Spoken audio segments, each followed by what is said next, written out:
Donc, je m'appelle Monsieur Laurence, je suis neurologue au Centre Mémoire Ressources et Recherche du CHU de Bordeaux depuis une dizaine d'années et également au Centre Expert Parkinson du CHU de Bordeaux. Tout ça est réuni dans l'Institut des maladies neurodégénératives cliniques.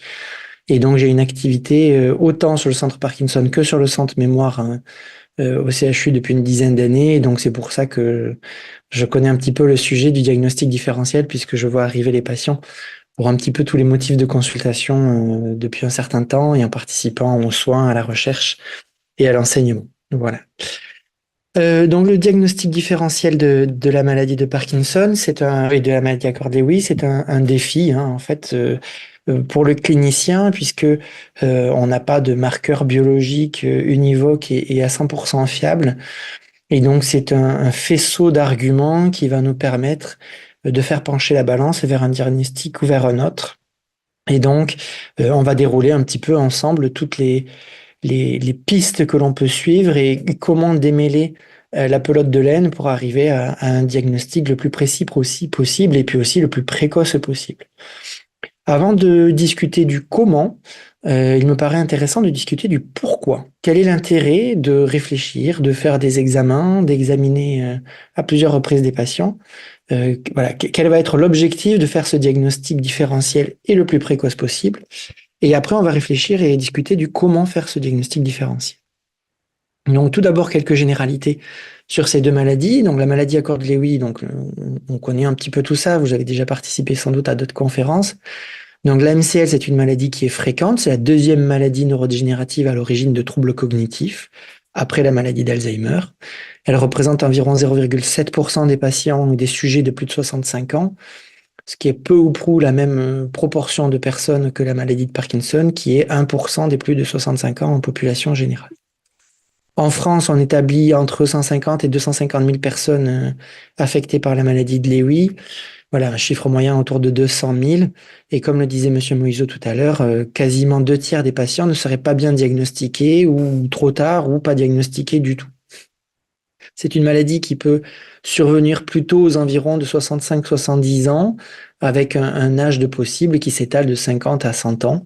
Donc une fenêtre de survenue qui est très large, mais c'est quand même plutôt une maladie de la 7e ou de la 8e décade que d'une maladie particulièrement du sujet jeune. Il s'agit essentiellement de femmes qui sont affectées à raison de 55%, donc c'est un ratio à peu près équilibré. C'est quand même un ratio qui est contraire à celui de la maladie de Parkinson, puisqu'il y a un petit peu plus d'hommes porteurs d'une maladie de Parkinson que de femmes, alors que la maladie Accord-Lewis, c'est l'inverse. On va revenir un petit peu plus loin, il y a des hypothèses pour expliquer cette inversion du ratio, du sexe ratio. Au niveau historique, en fait, on n'a pas fait la différence entre ces deux maladies depuis très très très longtemps. La maladie de Parkinson, sa description initiale, c'était Monsieur James Parkinson, comme son nom l'indique, qui au début du 19e siècle a décrit ce qu'il appelait the shocking palsy ou la paralysie agitante. Donc il a décrit 5-6 cas initiaux de syndrome parkinsonien qui tremblaient avec la kinésie, la posture du syndrome parkinsonien et la marche. Donc dans une revue, vous voyez l'extrait en 1817. Cette maladie, il ne l'a pas appelée maladie de Parkinson lui-même, hein, c'est M. Charcot à Paris qui l'a appelée maladie de Parkinson, un petit peu plus tard, début du XXe siècle, puisque M. Charcot, c'est plutôt le début du XXe siècle. Bien plus tard, donc quasiment un siècle après la description de la maladie de shocking palsy là, de M. Parkinson, M. Lewy, au début du XXe siècle en Allemagne, a décrit les inclusions de protéines dans les neurones, ce qu'il n'a pas lui non plus appelé les corps de Lewy, mais ces inclusions dans le neurone étaient présentes dans la maladie de Parkinson et c'était un peu la caractéristique de cette maladie. Alors, tout s'est un petit peu passé au début du XXe siècle, puisque l'Allemagne avait beaucoup d'avance dans le domaine de la chimie à l'époque. Monsieur Lewy, c'est l'élève de quelqu'un de bien connu qui s'appelait Alois Alzheimer. Donc, c'était un peu l'épicentre de la natomopathologie et de la neurologie à l'époque. Et donc, c'est grâce à cette avance technologique qu'ils ont pu décrire la maladie d'Alzheimer, la maladie qui deviendra la maladie de Lewy, ou en tout cas ces inclusions neuronales. C'est quelques années plus tard que ce sera appelé les corps de Lewy, donc ce sera M. Tretiakov qui le décrira. Et en fait, les premiers cas de maladie à corps de Lewy à proprement parler seront décrits un petit peu plus tard, à peu près 10 ans plus tard. Mais vraiment, la description en tant qu'entité à part, ça date carrément de la deuxième moitié du XXe siècle. Et c'est Monsieur Okazaki et consorts en 1961. Il faudra attendre plus de 30 ans pour voir apparaître des premiers critères diagnostiques avec Monsieur McKees en tant que signataire principal, donc à la fin du XXe siècle. Et de manière concomitante à cette publication de consensus diagnostique, est identifié, grâce au progrès en technologie et notamment en immunofluorescence, est identifié cette alpha-synucléine étant le cœur de ce corps de Lewy à l'origine de la maladie à proprement parler, qui est la maladie de Parkinson ou la maladie de Lewy, et que c'est à partir de là que l'on va définir le spectre des synucléinopathies, avec les trois maladies les plus connues, atrophie multisystématisée, donc qui est une maladie plutôt rare, hein, la maladie de Parkinson et la maladie de Lewy. Avec les progrès des connaissances, vont apparaître les derniers critères diagnostiques, ceux qui sont encore utilisés aujourd'hui. En 2017, pour la maladie au stade des troubles cognitifs majeurs, on va revenir un petit peu sur cette notion après. Et pour les troubles cognitifs mineurs ou les formes prodromales, ce sont des critères diagnostiques qui relèvent un petit peu plus de l'utilisation en termes de recherche, mais on est sur 2017 et 2020, donc des choses assez récentes. Toute cette tout ce temps nécessaire pour différencier les choses est notamment dû parce que ce sont des maladies qui ont une zone de recouvrement qui est importante, avec elles partagent des mécanismes physiopathologiques similaires. Donc, comme je l'ai déjà dit, ce sont des synucléinopathies. Donc, la protéine alpha-synucléine, c'est une protéine normale du corps humain, hein, dans les neurones, dans les globules rouges. On a cette protéine alpha-synucléine. Et par des facteurs multiples, on ne va pas rentrer dans le détail, mais cette alpha-synucléine va être modifiée, elle va être coupée, elle va être modifiée et elle va amener à des agrégations. Et cette agrégation d'alpha-synucléine va constituer les corps de Lewy. Et en fonction de là où se passe cette formation de corps de Lewy, vont apparaître des symptômes différents. Et c'est ça qui va notamment être à l'origine de la différence de présentation clinique entre la maladie de Parkinson, la maladie de Lewy, et la maladie qui s'appelle l'atrophie multisystématisée, où là, ça se passe un petit peu plus dans des cellules autres, ce qu'on appelle les oligodendrocytes, mais c'est toujours l'alpha-synucléine. Donc, ce primum novum, qui est l'alpha-synucléine, déclenche une cascade de mécanismes physiopathologiques, et ces mécanismes physiopathologiques amènent à une perte des neurones, et donc ce qu'on appelle de la neurodégénérescence. Cette neurodégénérescence, elle va être guidée par d'autres cofacteurs, et notamment la charge amyloïde. Donc la charge amyloïde, c'est une autre protéine qui s'appelle la protéine amyloïde. Elle est connue notamment pour être impliquée dans la maladie d'Alzheimer. Et en fait, on s'aperçoit que c'est une des grandes différences entre la maladie de Lewy et la maladie de Parkinson, c'est que les patients qui ont une maladie de Lewy vont avoir plus de charge amyloïde, donc plus de protéines amyloïdes agrégées, modifiées et agrégées. Ce patient-là ont plus d'amyloïdes que les patients qui ont une maladie de Parkinson. Donc, c'est une des hypothèses à l'heure actuelle, c'est de dire est-ce que cette charge amyloïde ne va pas dériver la synucléinopathie plutôt vers un phénotype de maladie à corps de Lewy, alors que ceux qui en ont moins vont plus dériver vers une synucléinopathie plutôt forme maladie de Parkinson. Dans la maladie à corps de Lewy, cette synucléinopathie, donc cette agrégation sous forme de corps de Lewy, atteint plus le cortex du cerveau. Donc en fait, le cortex du cerveau, c'est la partie la plus périphérique du cerveau. C'est celle qui est responsable de nos fonctions intellectuelles, nos fonctions supérieures, attention, concentration, vision dans l'espace, réflexion, prise de décision. Tout ça, ce sont les fonctions corticales de l'encéphale humain, alors qu'à par opposition aux régions plus profondes que l'on appelle les noyaux gris centraux, qui sont plus à l'origine des comportements un petit peu plus automatiques et des phénomènes moteurs. Et donc, dans la maladie à corps de Lewy, on retrouve plus d'atteintes au niveau du cortex que dans la maladie de Parkinson, et c'est probablement pour ça qu'il y a plus de symptômes cognitifs dans la maladie de Lewy que dans la maladie de Parkinson. La substance noire, c'est la substance qui fabrique la dopamine, puisque c'est une des populations de neurones les plus abîmées par la synucléinopathie, donc par ces corps de Lewy. La substance noire, c'est une toute petite région du cerveau qui concentre les neurones qui fabriquent la dopamine et qui vont se projeter sur les différentes régions du cerveau, que ce soit les parties motrices ou les parties corticales du cerveau. Donc cette substance noire, il y a des petites différences assez subtiles dans la maladie à corps de Lewy ou dans la maladie de Parkinson. Et il y a d'autres neurones qu'on appelle les neurones du noyau pédoculopontin, qu'on appelle le PPN, qui sont à l'origine de symptômes un petit peu plus moteurs et d'équilibre. Ils sont un petit peu plus préservés dans le Lewy que dans la maladie de Parkinson, plus évoluée.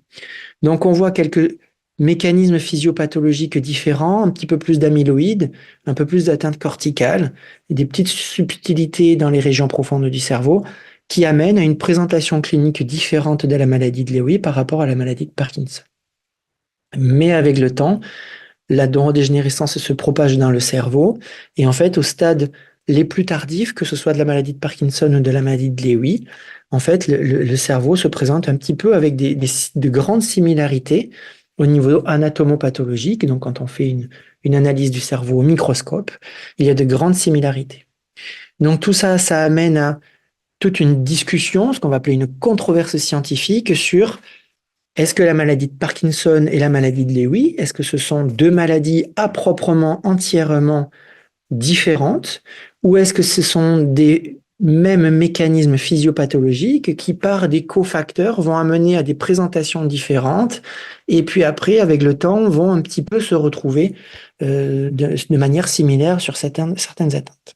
Alors la question est aujourd'hui scientifiquement pas tranchée, mais dans la pratique quotidienne, on s'aperçoit évidemment qu'il y a beaucoup de différences. Et ces grandes différences ont de grandes implications. Et donc, c'est ce que l'on va voir maintenant, c'est quelles sont les raisons, quels sont vraiment les impacts que peuvent avoir de faire un diagnostic différentiel, tant sur le patient que sur les aidants ou sur le domaine médical, de ce diagnostic différentiel entre une maladie à corps de Lewy et une maladie de Parkinson. Alors, la première chose à se poser, c'est comment le patient reçoit le diagnostic, puisqu'évidemment, si on fait deux diagnostics différents, il y a beaucoup d'impacts qui seront différents. J'aime bien rappeler ces notions-là. Ce sont des études, notamment aux États-Unis, qui montraient que la maladie de Cordy-Lewis, c'était une maladie qui était mal diagnostiquée. On voit que plus de 2 tiers des patients aux États-Unis ont vu au moins 3 médecins différents avant de recevoir le bon diagnostic. Et donc, bien souvent, ils reçoivent le diagnostic de maladie de Parkinson parce qu'il y a des symptômes parkinsoniens. On va revenir un petit peu sur la définition après. Mais globalement, il y a un diagnostic un petit peu par défaut de syndrome parkinsonien ou de maladie de Parkinson. Et en fait, il faut du temps, il faut multiplier les consultations, parfois plus de 2 ans pour que le patient reçoive le bon diagnostic de maladie à Cordy-Lewis et non pas de maladie de Parkinson. Donc un retard diagnostique, une maladie mal diagnostiquée, et parfois aussi, moi je le vois beaucoup dans notre pratique quotidienne, un diagnostic surévoqué devant des hallucinations visuelles, un patient qui somnole dans la journée, eh bien on va nous dire ah il est confus, je pense qu'il a une maladie à Cordy-Lewis parce qu'il y a des hallucinations visuelles. Alors c'est faux, les hallucinations visuelles ne sont pas l'apanage de la maladie à Cordy-Lewis. Dans certaines études, jusqu'à 5-6% de la population générale peuvent avoir des hallucinations visuelles parce qu'il y a plein d'autres raisons d'avoir des hallucinations visuelles, que ce soit des substances toxiques, que ce soit un deuil pathologique, que ce soit des syndromes confusionnels, que ce soit une maladie de Lewy, une maladie d'Alzheimer. Il peut y avoir des hallucinations visuelles dans plein d'autres maladies et dans plein de conditions pathologiques. Donc c'est souvent surévoqué devant un syndrome confusionnel de manière assez spécifique. Et à côté de ça, je vais pondérer mon propos que je tiens moi-même parce que on voit souvent des patients avec des syndromes confusionnels qui sont étiquetés confusion post-opératoire liée aux médicaments, etc. Et en fait, ça peut être aussi le mode d'entrée dans une maladie à corps de Lewy, un mode de révélation de la maladie à corps de Lewy, comme on le sait, qui expose à une grande fragilité au traitement, notamment aux morphiniques, aux anesthésiants.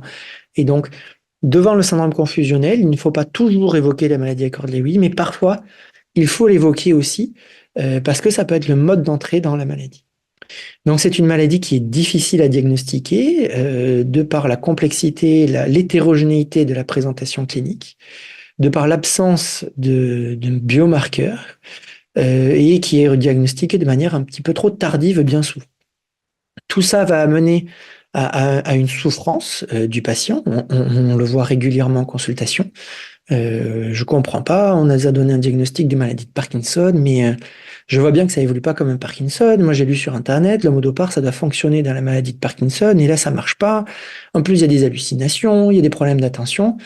Et donc ça amène toute une incompréhension de la part du patient, de son aidant, et qui amène effectivement à une souffrance au cours du temps. En plus, ça peut retentir sur l'alliance thérapeutique, donc la relation de confiance qu'il y a entre le médecin et le malade.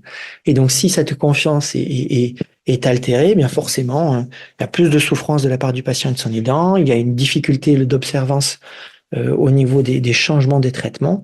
Et donc ça peut avoir un grand retentissement. Ce retard ou cette méconnaissance diagnostique peut avoir vraiment un grand retentissement sur cette alliance thérapeutique. L'autre élément qui est important, le pourquoi faire un diagnostic précoce adéquat, c'est parce que la problématique principale rapportée par le patient, n'est pas forcément la même que l'on ait un diagnostic de maladie de Parkinson ou une maladie à Corbett-Lewy. Dans la maladie de Parkinson, les symptômes moteurs sont au premier plan et ils sont prééminents aux autres problématiques. Et en fait, dans la maladie à Corbett-Lewy, ça c'est une étude très intéressante japonaise assez récente où ils ont fait passer un questionnaire aux patients, aux aidants, et aux médecins qualifiés d'experts dans des centres de référence sur, d'après vous, chez ce patient, quelle est sa problématique principale? Qu'est-ce qu'il faut traiter en premier? Sur quoi il faut l'aider en premier? Et en fait, quand on regarde ce que disent les patients, alors, deux façons d'analyser les questions, soit de manière séparée pour les questions, soit en fonction des domaines des symptômes, donc ils regroupaient les questions. Et bien en fait, chez les patients, les questions séparées, ce n'étaient pas les problèmes moteurs qui étaient en premier, comme on pourrait s'y attendre dans une maladie de Parkinson. Dans la maladie de Lewy, c'était surtout des problèmes cognitifs, les problèmes de dysautonomie, qui ressortaient en premier. Alors en regroupant les symptômes par domaine de questions, les syndromes parkinsoniens repassaient en tête, mais les troubles cognitifs, les troubles du système nerveux autonome, donc tout ce qui est variation tensionnelle, constipation, troubles urinaires, restaient quand même dans le top 3 des problématiques rapportées par le patient. Et donc, si ce diagnostic n'est pas fait précocement, eh bien, on peut négliger ces problématiques-là parce qu'on se dit, tiens, il a une maladie de Parkinson, donc on va traiter les symptômes moteurs et tout le reste, ce n'est pas encore un problème. Alors que dans la maladie de Lewy, très précocement, ce sont des problématiques qui altèrent grandement la qualité de vie du patient. Donc, chez le patient, c'est vrai, mais c'est également vrai et encore plus pour les aidants, parce que là, on le voit bien que les symptômes moteurs, ce ne sont pas les symptômes qui vont faire le plus de poids de l'aidant dans sa charge de travail d'aidant. Ce sont les problèmes cognitifs, étiquetés ici troubles de la mémoire. Ce sont les hallucinations visuelles, ce sont les manifestations neuropsychiatriques entre l'apathie, l'agitation, l'agressivité, que ce soit en termes de questions séparées ou en termes de domaine de questions. Ce n'est pas le problème moteur que l'aidant va ressentir le plus comme un problème, mais les problématiques neuropsychiatriques et cognitives. Donc là aussi, si on se trompe de diagnostic, eh bien on peut mettre au premier plan un syndrome parkinsonien, alors qu'en fait, dans la maladie de Lewy, il faut s'attaquer à autre chose avant le syndrome parkinsonien, le plus souvent. Ceci sont des généralités, évidemment, chaque patient est différent, mais de manière collective, ce sont les problèmes moteurs qui passent au deuxième plan par rapport aux symptômes cognitifs et psychiatriques, ou en tout cas neuropsychiatriques. Et là où c'est très intéressant également, c'est qu'en fait, les experts, donc là vraiment on parle de médecins spécialisés dans les maladies cognitives et neurodégénératives, on s'aperçoit qu'une fois sur deux, ils se trompent sur la problématique. Donc si on leur dit quelle est pour vous la problématique principale de ce patient et de ce couple patient-aidant, eh bien en fait quasiment une fois sur deux, l'expert qui est censé être globalement à peu près connaissant sur le sujet, il se trompe. Donc c'est un petit peu moins vrai si le patient va mettre le syndrome parkinsonien au premier plan, mais quand même, 1 sur 2, ça fait quand même beaucoup d'erreurs. Et alors, si jamais le problème, c'est la dysautonomie, donc les problèmes d'hypotension orthostatique ou de problèmes urinaires ou de constipation ou les troubles du sommeil, alors là, carrément, les experts se trompent le plus souvent. Et donc, faire un bon diagnostic va avoir aussi un impact sur l'éveil et l'attention sur les problématiques autres que motrices. L'autre impact, ça va être sur l'information du pronostic, puisque une maladie de Lewy ou une maladie de Parkinson, ça n'évolue pas pareil. Une maladie de Parkinson, dans l'évolution du temps, il va y avoir une problématique essentiellement motrice initialement, pendant de très nombreuses années, et puis avec le temps vont apparaître petit à petit des difficultés d'hypotension orthostatique ou de problèmes d'attention, de concentration, de fluctuation, voire d'hallucinations visuelles. Alors que dans la maladie de Lewy, ces problématiques vont apparaître de manière beaucoup plus précoce et de manière beaucoup plus prégnante, donc comme on l'a dit, dans les difficultés ressenties par les patients. Et donc en termes de pronostic, ce n'est pas pareil. Quand on dit à quelqu'un il y a une maladie de Parkinson, une maladie de Lewy, une des premières choses que l'on nous demande, c'est comment la maladie va évoluer, à quoi je dois m'attendre dans le temps et dans quelle temporalité. eh bien, si on ne fait pas un diagnostic précis et adéquat, forcément que l'on va apporter une mauvaise information au patient et à son aidant, et ce qui peut avoir quand même un impact sur leur qualité de vie et puis sur leur organisation de vie, parce que c'est quand même tout l'intérêt aussi d'un diagnostic précoce, c'est de pouvoir permettre une adaptation du patient et de son environnement. Donc, un retentissement sur l'alliance thérapeutique, un retentissement sur le côté psychique, un retentissement sur le côté fonctionnel, sur la priorité des choses et sur le pronostic, l'apparition des symptômes qui ne va pas être la même au cours du temps. Donc, comme je le disais, les symptômes vont être un peu plus précoces sur le plan neuropsychiatrique en termes d'anxiété, d'hallucination, de dysautonomie également, donc l'hypotension orthostatique notamment qui va apparaître beaucoup plus tôt dans la maladie de Lewy, et la somnolence qui peut être également beaucoup plus précoce que dans la maladie de Parkinson.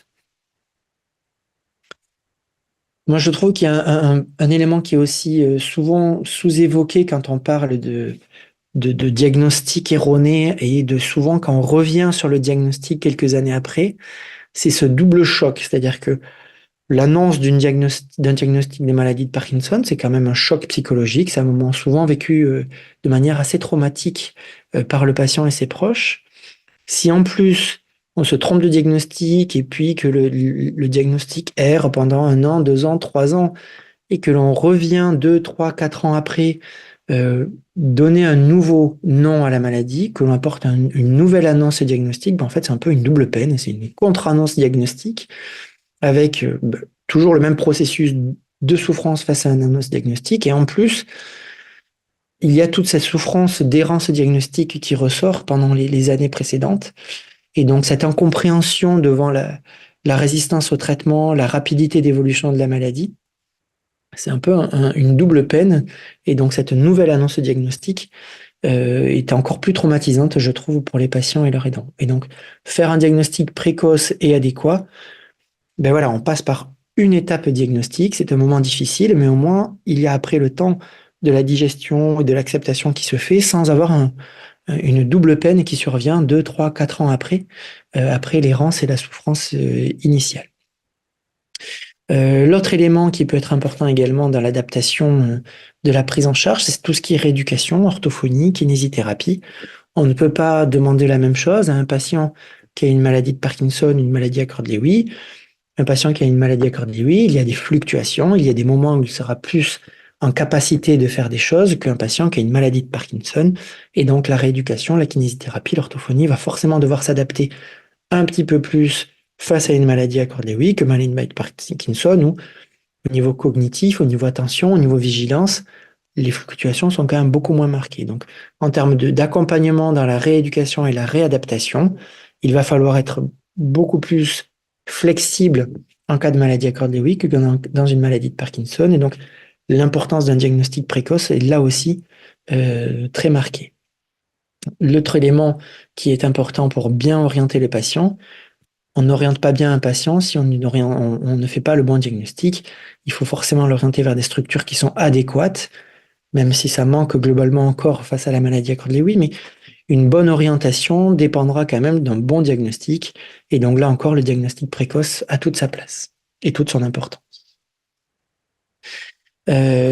Ça, c'est une étude qui est intéressante en termes d'attente du patient et de ses aidants dans le domaine de la recherche pour la maladie à Corbett-Lewy. Donc, c'est un petit peu pareil que l'étude tout à l'heure où ils avaient demandé en termes de symptômes.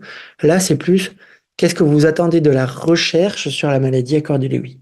Eh bien, là encore, une des attentes importantes, c'est distinguer la maladie à Corbett-Lewy des autres maladies qui lui ressemblent, donc par définition la maladie de Parkinson, et que le diagnostic soit plus précoce.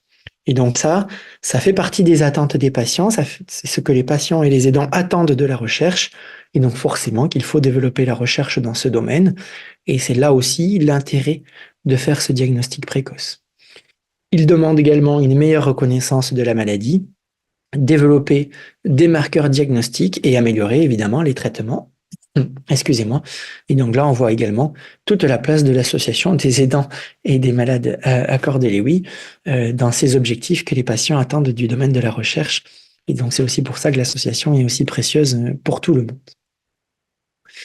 Donc voilà, ça, ce sont toutes les bonnes raisons en pratique clinique de diagnostic, de pronostic, d'information, de recherche.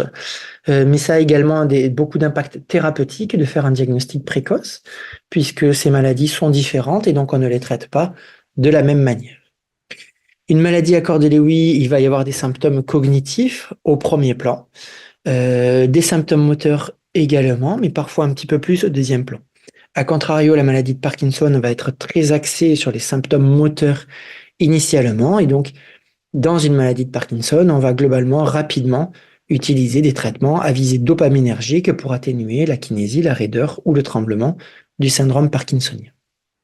En termes de maladie à Cordet-Lewy, on va utiliser très rapidement les inhibiteurs de l'acétylcholinestérase qui va apporter un très grand bénéfice cognitif chez à peu près tous les patients et à peu près quel que soit le stade de la maladie. On va utiliser la levodopa chez beaucoup de patients, mais pas forcément chez tous, parce qu'il y a un certain nombre de patients, une certaine proportion qui n'auront pas de symptômes parkinsoniens invalidants. Et donc, dans ce cas-là, on n'utilisera pas forcément la levodopa. Et dans tous les cas, on va l'utiliser à des doses beaucoup plus faibles, parce que la levodopa va être moins efficace dans la maladie à Cordet-Lewy que dans la maladie de Parkinson. Et donc, du coup, on va l'utiliser à plus petite dose pour également éviter certains effets indésirables qu'elle peut avoir un petit peu plus dans la maladie à Cordet-Lewy. Dans la maladie de Parkinson, on peut utiliser les agonistes dopaminergiques, donc tout ce qui sont pramipexole, ropinirole et les patchs de rotigotine. Ces traitements vont avoir leur effet moteur dans la maladie de Parkinson, mais ils ont également des effets psychiques qui peuvent être particulièrement catastrophiques dans la maladie à Cordet-Lewy, en apportant une grande confusion, de grandes hallucinations. Et donc c'est pour ça qu'il faut vraiment les éviter à tout prix dans la maladie à Cordet-Lewy, alors que l'on peut les utiliser dans la maladie de Parkinson. Donc cet impact majeur d'un bon diagnostic sur le choix du traitement dopaminergique, il est important dès le début de la maladie, dès le diagnostic, parce qu'on ne va pas du tout choisir les mêmes médicaments et on ne va pas les manipuler aux mêmes doses en fonction du diagnostic que présente le patient. Il y a d'autres traitements que l'on utilise dans la maladie de Parkinson, tels que la mantadine et la rasagiline, qui sont des traitements anti-parkinsoniens. Je ne vais pas détailler, mais globalement, on ne les utilise jamais dans la maladie de Lewy, alors qu'on va les utiliser régulièrement dans la maladie de Parkinson. Il y a un traitement important qui est la clozapine. Donc ça, c'est un neuroleptique qui va avoir surtout un effet anti-hallucination, mais ça a aussi un effet anti-élément un petit peu de persécution, ça a un effet anxiolytique, ça a un effet antidépresseur. Et donc, c'est un traitement qu'on va utiliser rapidement dans la maladie de Lewy, à toute petite dose et de manière très efficace et souvent bien tolérée, alors que c'est un traitement que l'on va garder pour des phases plus tardives dans la maladie de Parkinson. Donc là aussi, un diagnostic précoce et adéquat va impacter l'utilisation du traitement par la clozapine. Il y a des traitements qu'il faut à tout prix éviter, ce sont tous les autres neuroleptiques, mais ça, on les évite dans les deux diagnostics. Et puis les anticholinergiques, tout ce qui est connu sous le nom de... Alors, je connais les noms commerciaux que je vais éviter ici. Je vais éviter les noms commerciaux, mais les anticholinergiques, ce sont des traitements qui ont un objectif de limiter les tremblements dans la maladie de Parkinson. On s'en sert de moins en moins parce qu'ils apportent beaucoup d'effets indésirables et notamment des hallucinations. Et ça, il faut vraiment à tout prix les éviter dans la maladie de Lewy, alors que dans une maladie de Parkinson débutante, on peut s'en servir. Il y a bien sûr des points communs dans la prise en charge. Donc, on évite tous les neuroleptiques autres que la clozapine. Il faut prendre en charge la dysautonomie cardiovasculaire, donc les hypotensions orthostatiques notamment.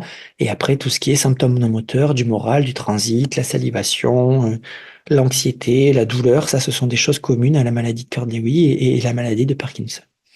Évidemment, d'une manière commune, on peut utiliser la kinésithérapie, l'orthophonie, et on l'encourage.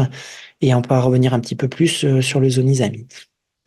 Donc, de manière générale, dans l'utilisation des médicaments, on est beaucoup plus prudent dans la maladie à Cordet-Lewy, puisque la levodopa peut avoir son effet symptomatique positif, mais elle peut aussi contribuer aux hallucinations visuelles.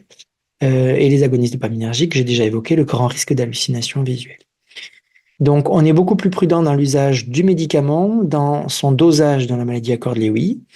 Et on est beaucoup plus prudent parce que dans la maladie de Lewy, le traitement d'un symptôme peut facilement aggraver un autre symptôme, alors que cette sensibilité est un petit peu moins vraie dans la maladie de Parkinson. On est quand même très embêté parce que la littérature, elle est basée beaucoup dans la littérature anglo-saxonne sur la notion de de maladies aux troubles cognitifs majeurs, donc ce qu'on appelle la dementia en anglais, associées au corps de Lewy. Et en fait, dans les études, souvent, ils regroupent la maladie à corps de Lewy avec la maladie de Parkinson au stade des troubles cognitifs. Ils regroupent ça sous le terme de troubles cognitifs avec des corps de Lewy. Et donc, les études sont un petit peu à interpréter et à pondérer. On n'a pas beaucoup d'études sur la maladie à corps de Lewy à proprement parler. Donc, ce que je vous disais tout à l'heure, la levodopa qui est utilisée essentiellement dans l'objectif d'atténuer les syndromes parkinsoniens. Dans la maladie à corps de Lewy, elle a un niveau de preuve qu'on va qualifier de modéré, alors qu'il est très fort dans la maladie de Parkinson.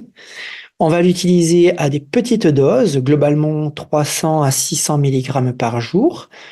On ne dépasse jamais vraiment 800 mg par jour, parce que dans la maladie de Lewy, ça va induire des hallucinations, une grande somnolence et des hypotensions orthostatiques.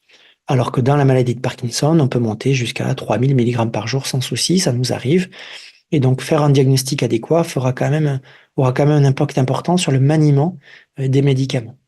Dans la maladie de Lewy, on va globalement utiliser les prises en 3 ou 4 doses par jour, alors que dans la maladie de Parkinson, on peut arriver à 6, 7, 8 prises de levodopa par jour pour la répartir sur la journée. Et puis le dernier élément important, c'est qu'en fait, une maladie à corps de Lewy, tous les patients n'ont pas besoin de levodopa, alors que dans la maladie de Parkinson, on a globalement toujours recours à la levodopa pour atténuer les symptômes moteurs. Donc ça, c'est un élément important. Il y a un traitement qui est assez peu utilisé en France, qui s'appelle le zonisamide, qui est un antiépileptique utilisé en France et qui en fait a notamment l'autorisation de mise sur le marché au Japon sur l'indication du syndrome parkinsonien. En fait, c'est un bon niveau de preuve dans la maladie de Parkinson, dans la maladie de Lewy également, à des petites doses, mais comme ça n'est pas autorisé sur le marché en France spécifiquement dans cette indication, on s'en sert assez peu. C'est vrai que je commence un petit peu à l'utiliser. Il y a un petit bénéfice avec une composante d'effet indésirable auquel il faut faire attention, mais ça peut parfois être bénéfique pour les patients de manière très sélectionnée. Dans les symptômes non moteurs, comme je vous le disais tout à l'heure, la kinésithérapie va être également adaptée, l'orthophonie également, mais sur le plan non moteur, donc la kinésithérapie dans la maladie à corps de Lewy, ça a été beaucoup moins étudié que dans la maladie de Parkinson. Par extension, on l'utilise, mais il faut quand même adapter les choses parce que, comme je vous disais, on ne peut pas demander la même chose aux patients qui ont deux diagnostics différents. Et les fluctuations de la maladie de Lewy en termes de vigilance et d'attention et de concentration font que parfois, il faut atténuer, alléger un peu une séance de kiné un jour et être un petit peu plus stimulant sur la séance d'après, mais il faut être un petit peu plus flexible dans la gestion des séances de kinésithérapie dans la maladie de Lewy que dans la maladie de Parkinson. Au niveau des traitements pour les symptômes cognitifs, donc sur le plan médicamenteux, comme je le disais, on peut utiliser les inhibiteurs de l'acétylcholinestérase. Les plus connus sont le donépésil et la rivastigmine. Ils ont un très bon niveau de preuve dans la maladie de Parkinson, à des phases plus évoluées de la maladie. Ils ont un très bon niveau de preuve dans la maladie de Lewy dès les phases précoces, avec même un niveau de preuve un petit peu supérieur pour le donépésil par rapport à la rivastigmine. Mais l'intérêt de la rivastigmine, c'est qu'elle est un petit peu mieux supportée en patch que les comprimés de donépésil. Et donc, c'est pour ça qu'elle a quand même tendance à être beaucoup utilisée en première ligne avant les comprimés de donépésil, alors que le donépésil a un petit niveau de preuve supérieur en termes de nombre d'études. Mais l'avantage de la rivastigmine, c'est qu'elle a l'autorisation de mise sur le marché en France pour la maladie de Parkinson. Et donc, par extension, on considère qu'elle l'a aussi pour la maladie à corps de Lewy, alors que le donépésil ne l'a l'autorisation de mise sur le marché que pour la maladie d'Alzheimer. Donc, c'est une efficacité qui est probablement similaire entre les deux molécules. Un petit peu plus d'utilisation de la rivastigmine historiquement, de par l'AMM pour le Parkinson et de par la meilleure tolérance des patchs. Dans les deux cas, le bénéfice est très important dans ces deux maladies sur les hallucinations visuelles, sur les fluctuations, l'attention, la concentration, et parfois même sur les idées un petit peu de persécution qui peuvent survenir avec le temps. Et donc ça marche plutôt bien, cette classe moléculaire marche plutôt bien sur ces symptômes. Mais là encore, un diagnostic adéquat et précoce va faire qu'on va utiliser beaucoup plus rapidement la rivastigmine. Moi, ça m'arrive régulièrement de commencer par les inhibiteurs de l'acétylcholinestérase et de reporter l'introduction de la levodopa de plusieurs mois parce que l'objectif, c'est plutôt d'améliorer l'attention, la concentration, les fluctuations de vigilance ou les hallucinations de manière prioritaire aux symptômes moteurs qui sont moins marqués et moins invalides. Donc, dans tous les cas, ce sont des traitements qu'il faudra introduire progressivement, mais vraiment le bénéfice perçu par les patients est quand même souvent important et assez rapide. On l'utilisera donc beaucoup plus systématiquement dans la maladie de Lewy que dans la maladie de Parkinson. Sur le plan cognitif, il y a également l'orthophonie, la remédiation cognitive, que l'on utilise de manière très large chez à peu près tous les patients. Mais là aussi, cette remédiation cognitive, elle va devoir être beaucoup plus adaptée en termes d'intensité des séances et de fréquence des séances dans le cadre d'une maladie de Lewy, où les fluctuations font que parfois il faudra alléger la séance et être un peu plus incisif sur la suivante. Pour les symptômes que l'on appelle caractérisés de psychiatriques ou neuropsychiatriques, donc tous ces éléments un petit peu qui peuvent survenir de persécution, d'idées un petit peu interprétatives, là aussi les inhibiteurs de l'acétylcholiestérase vont être bénéfiques. Et souvent, ils vont être très sensibles dans le cadre de la maladie Accord-Lewy et peut-être un peu moins sensibles dans la maladie de Parkinson. Et donc, on va utiliser plutôt les inhibiteurs de l'acétylcholiestérase en premier. Et s'il y a besoin, on va utiliser la clozapine. Cette clozapine, on n'hésitera pas à l'utiliser dès les phases intermédiaires de la maladie de Lewy, alors qu'en général, pour la maladie de Parkinson, on va les utiliser un petit peu plus tard. Donc, c'est souvent la clozapine que l'on utilise parce que ça a le meilleur niveau de preuve. On se met un petit peu à utiliser une forme un peu plus légère de la clozapine qui est la kétiapine, mais sans un grand niveau de preuve. Et dans tous les cas, il faut éviter tout ce qui est neuroleptique autre, et notamment la risperidone, qui a une large utilisation dans la médecine quotidienne, mais qu'il faut à tout prix éviter dans ces maladies-là, et notamment dans la maladie de Lewy, parce qu'en fait, ça peut vraiment grandement aggraver les patients. Ça fait d'ailleurs partie des critères à diagnostic. Donc tout ça, ce sont des bonnes raisons de pourquoi faire un diagnostic différentiel précoce en termes d'information du patient, en termes d'adéquation et de création d'une alliance thérapeutique entre le patient, son aidant et son médecin, en termes d'observance au traitement et aux modifications du traitement, en termes de qualité de prescription et en termes d'adéquation, en termes de gènes fonctionnels et d'objectifs pour le patient, et en termes de recherche. Les patients n'attendent pas la même chose de la recherche pour le Parkinson et de la recherche pour la maladie Accord-Lewy. Donc tout ça, c'est un gros paragraphe sur le pourquoi, mais je trouve que c'est un élément important parce qu'on ne le retrouve pas forcément dans ce que l'on peut lire ou écouter sur Internet ou dans les différentes publications. Donc ça me paraissait important de faire un focus sur tout ça. Et donc maintenant, on va discuter un peu de pourquoi, comment on va faire ce diagnostic différentiel. Et donc, on va en parallèle dérouler les symptômes que peuvent présenter ces deux maladies, symptômes qui peuvent être un petit peu approchants, mais pas au même plan et pas à la même intensité. Donc, pour ce qui est de la maladie de Lewy, le cœur, c'est les fluctuations, l'attention, la concentration, les troubles cognitifs. La maladie de Parkinson, le cœur de la maladie, c'est le syndrome parkinsonien, d'accord ?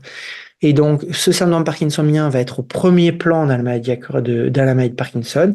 Et souvent, il est un petit peu moins marqué, un petit peu moins intense dans la maladie Accord-Lewy. Dans la maladie de Parkinson, ce syndrome parkinsonien est nécessairement asymétrique au début de la maladie. C'est un critère cardinal. Il doit commencer par un côté dans la maladie de Parkinson. Alors que dans la maladie Accord-Lewy, il est plus souvent, alors il peut être asymétrique, mais plus souvent, il va être symétrique et plutôt bilatéral et symétrique. Dans la maladie de Parkinson, donc on aura ce syndrome parkinsonien qui est défini par l'association d'une lenteur gestuelle avec un tremblement qualifié de repos et ou une rigidité parkinsonienne, donc c'est-à-dire qu'une augmentation du tonus musculaire qui va céder par à-coups, que l'on appelle le phénomène de la roue dentée. C'est ça la définition d'un syndrome parkinsonien, lenteur gestuelle, raideur, donc rigidité, et tremblement de repos, donc soit lenteur et raideur, soit lenteur et tremblement de repos, soit les trois. C'est la définition du syndrome parkinsonien. On a besoin de cette triade diagnostique, donc akinésie, rigidité ou tremblement, qui soit asymétrique. On a besoin pour porter le diagnostic de maladie de Parkinson. C'est le cœur de la maladie. Ce syndrome parkinsonien, il doit être dopa-sensible, c'est-à-dire que si la lévodopa améliore les symptômes, à ce moment-là, c'est une maladie de Parkinson. Avec le temps, vont apparaître des dyskinésies que l'on va qualifier de dopa-induites. Des dyskinésies, ce sont des mouvements involontaires, incontrôlés, qui vont être induits par la prise de lévodopa. Ça signe la dopa-sensibilité du syndrome parkinsonien. Et donc, c'est vraiment le cœur de la maladie de Parkinson. À côté de cela, une maladie à corps de Lewy, il peut y avoir le syndrome parkinsonien, ce n'est pas constant, c'est les trois quarts des patients, mais il y a un quart des patients qui peuvent ne pas avoir de syndrome parkinsonien. Ce syndrome parkinsonien, il ne va pas avoir la même présentation, il peut être donc, comme je vous le disais, bilatéral et symétrique. Le tremblement peut ne pas être un tremblement de repos, mais plutôt ce que l'on appelle un tremblement polymyoclonique. Donc en fait, un tremblement polymyoclonique, c'est un tremblement qui va être un petit peu des petites secousses des doigts comme ça, à la différence d'un tremblement parkinsonien au sens strict typique du terme, c'est un tremblement plutôt d'oscillation rythmique du membre ou d'un segment de membre autour d'une position de repos. Donc ce n'est pas le même tremblement si on fait des petites secousses comme ça, de si on fait des oscillations rythmiques. Dans la maladie à corps de Lewy, on a plus souvent ce tremblement polymyoclonique. La rigidité, elle peut être plus discrète, elle peut être plus bilatérale et symétrique, comme je vous le disais, elle peut être absente. Et puis surtout, dans la maladie à corps de Lewy, il peut n'y avoir que la kinésie ou un peu que la rigidité. Donc c'est quand même beaucoup moins typique et c'est pas la même présentation que dans la maladie de Parkinson. La lévodopa ne va pas avoir le même effet symptomatique dans la maladie à corps de Lewy. Elle va avoir un effet un peu moins important. Et globalement, il n'y aura jamais de dyskinésie induite par la lévodopa dans la maladie de Lewy. À côté de cela, les troubles cognitifs, ça pour le coup, c'est vraiment le cœur de la maladie à corps de Lewy. On le reverra un petit peu plus tard sur les critères diagnostiques. Mais vraiment, la maladie, on ne peut pas parler de maladie à corps de Lewy s'il n'y a pas ces troubles cognitifs en élément central de la maladie. Ces troubles cognitifs, ils vont être caractérisés par des difficultés d'attention, de concentration, de flexibilité mentale, ce que l'on va caractériser de syndrome dit exécutif.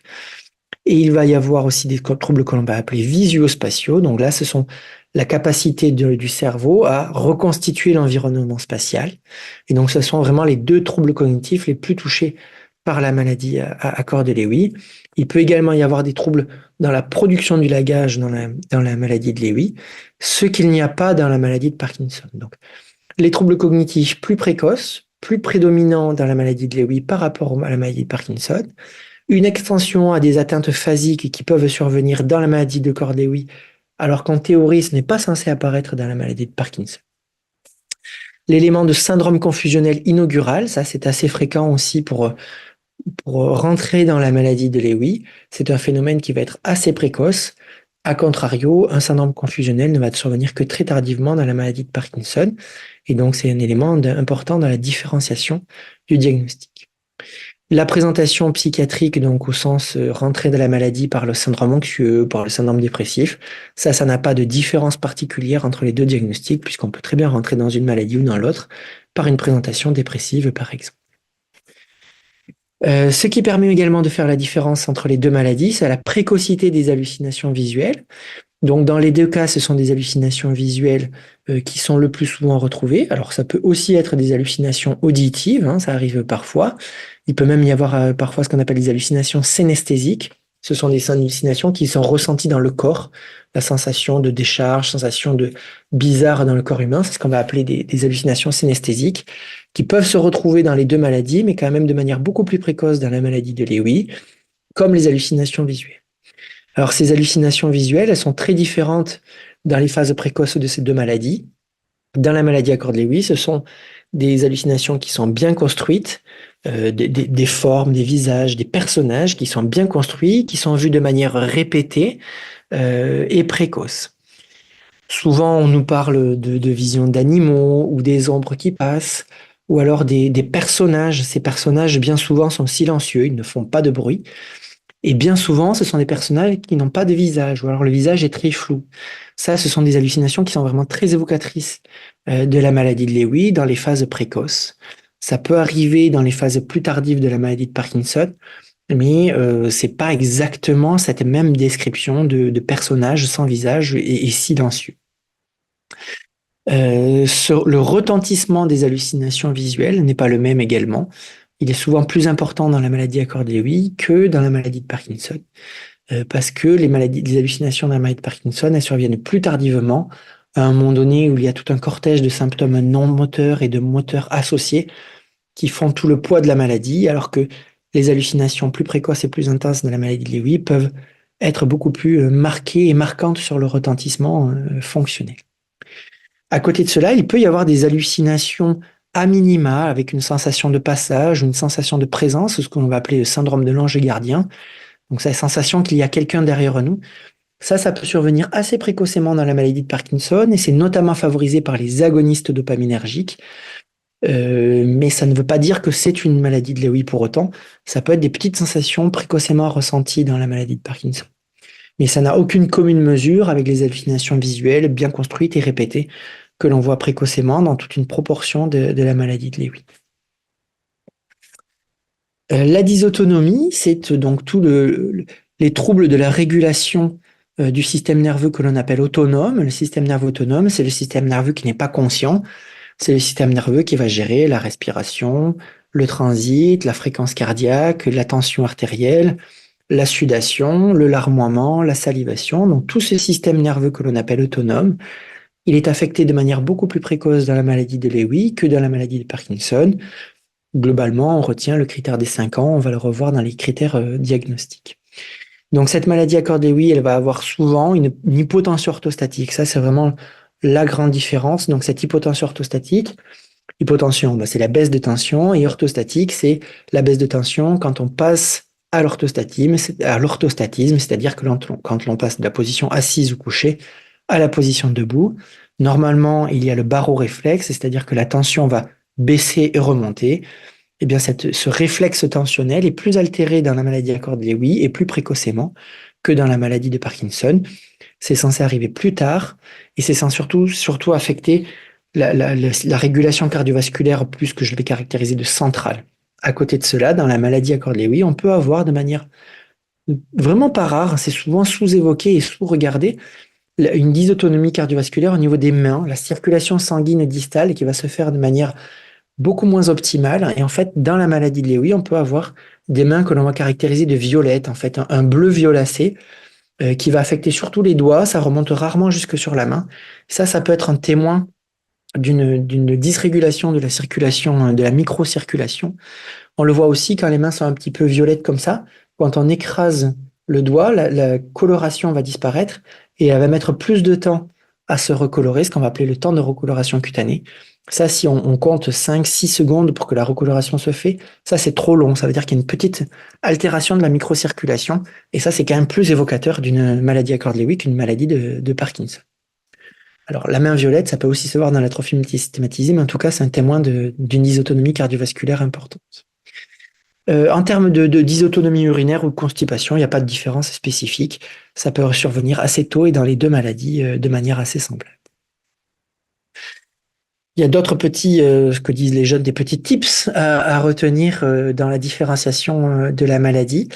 La maladie de Parkinson, souvent, les patients sont un petit peu plus jeunes. C'est une maladie qui survient en moyenne vers 65 ans, 64 ans plus précisément. Et voilà, ça peut survenir à 45 ans, voire même parfois 35-40 ans.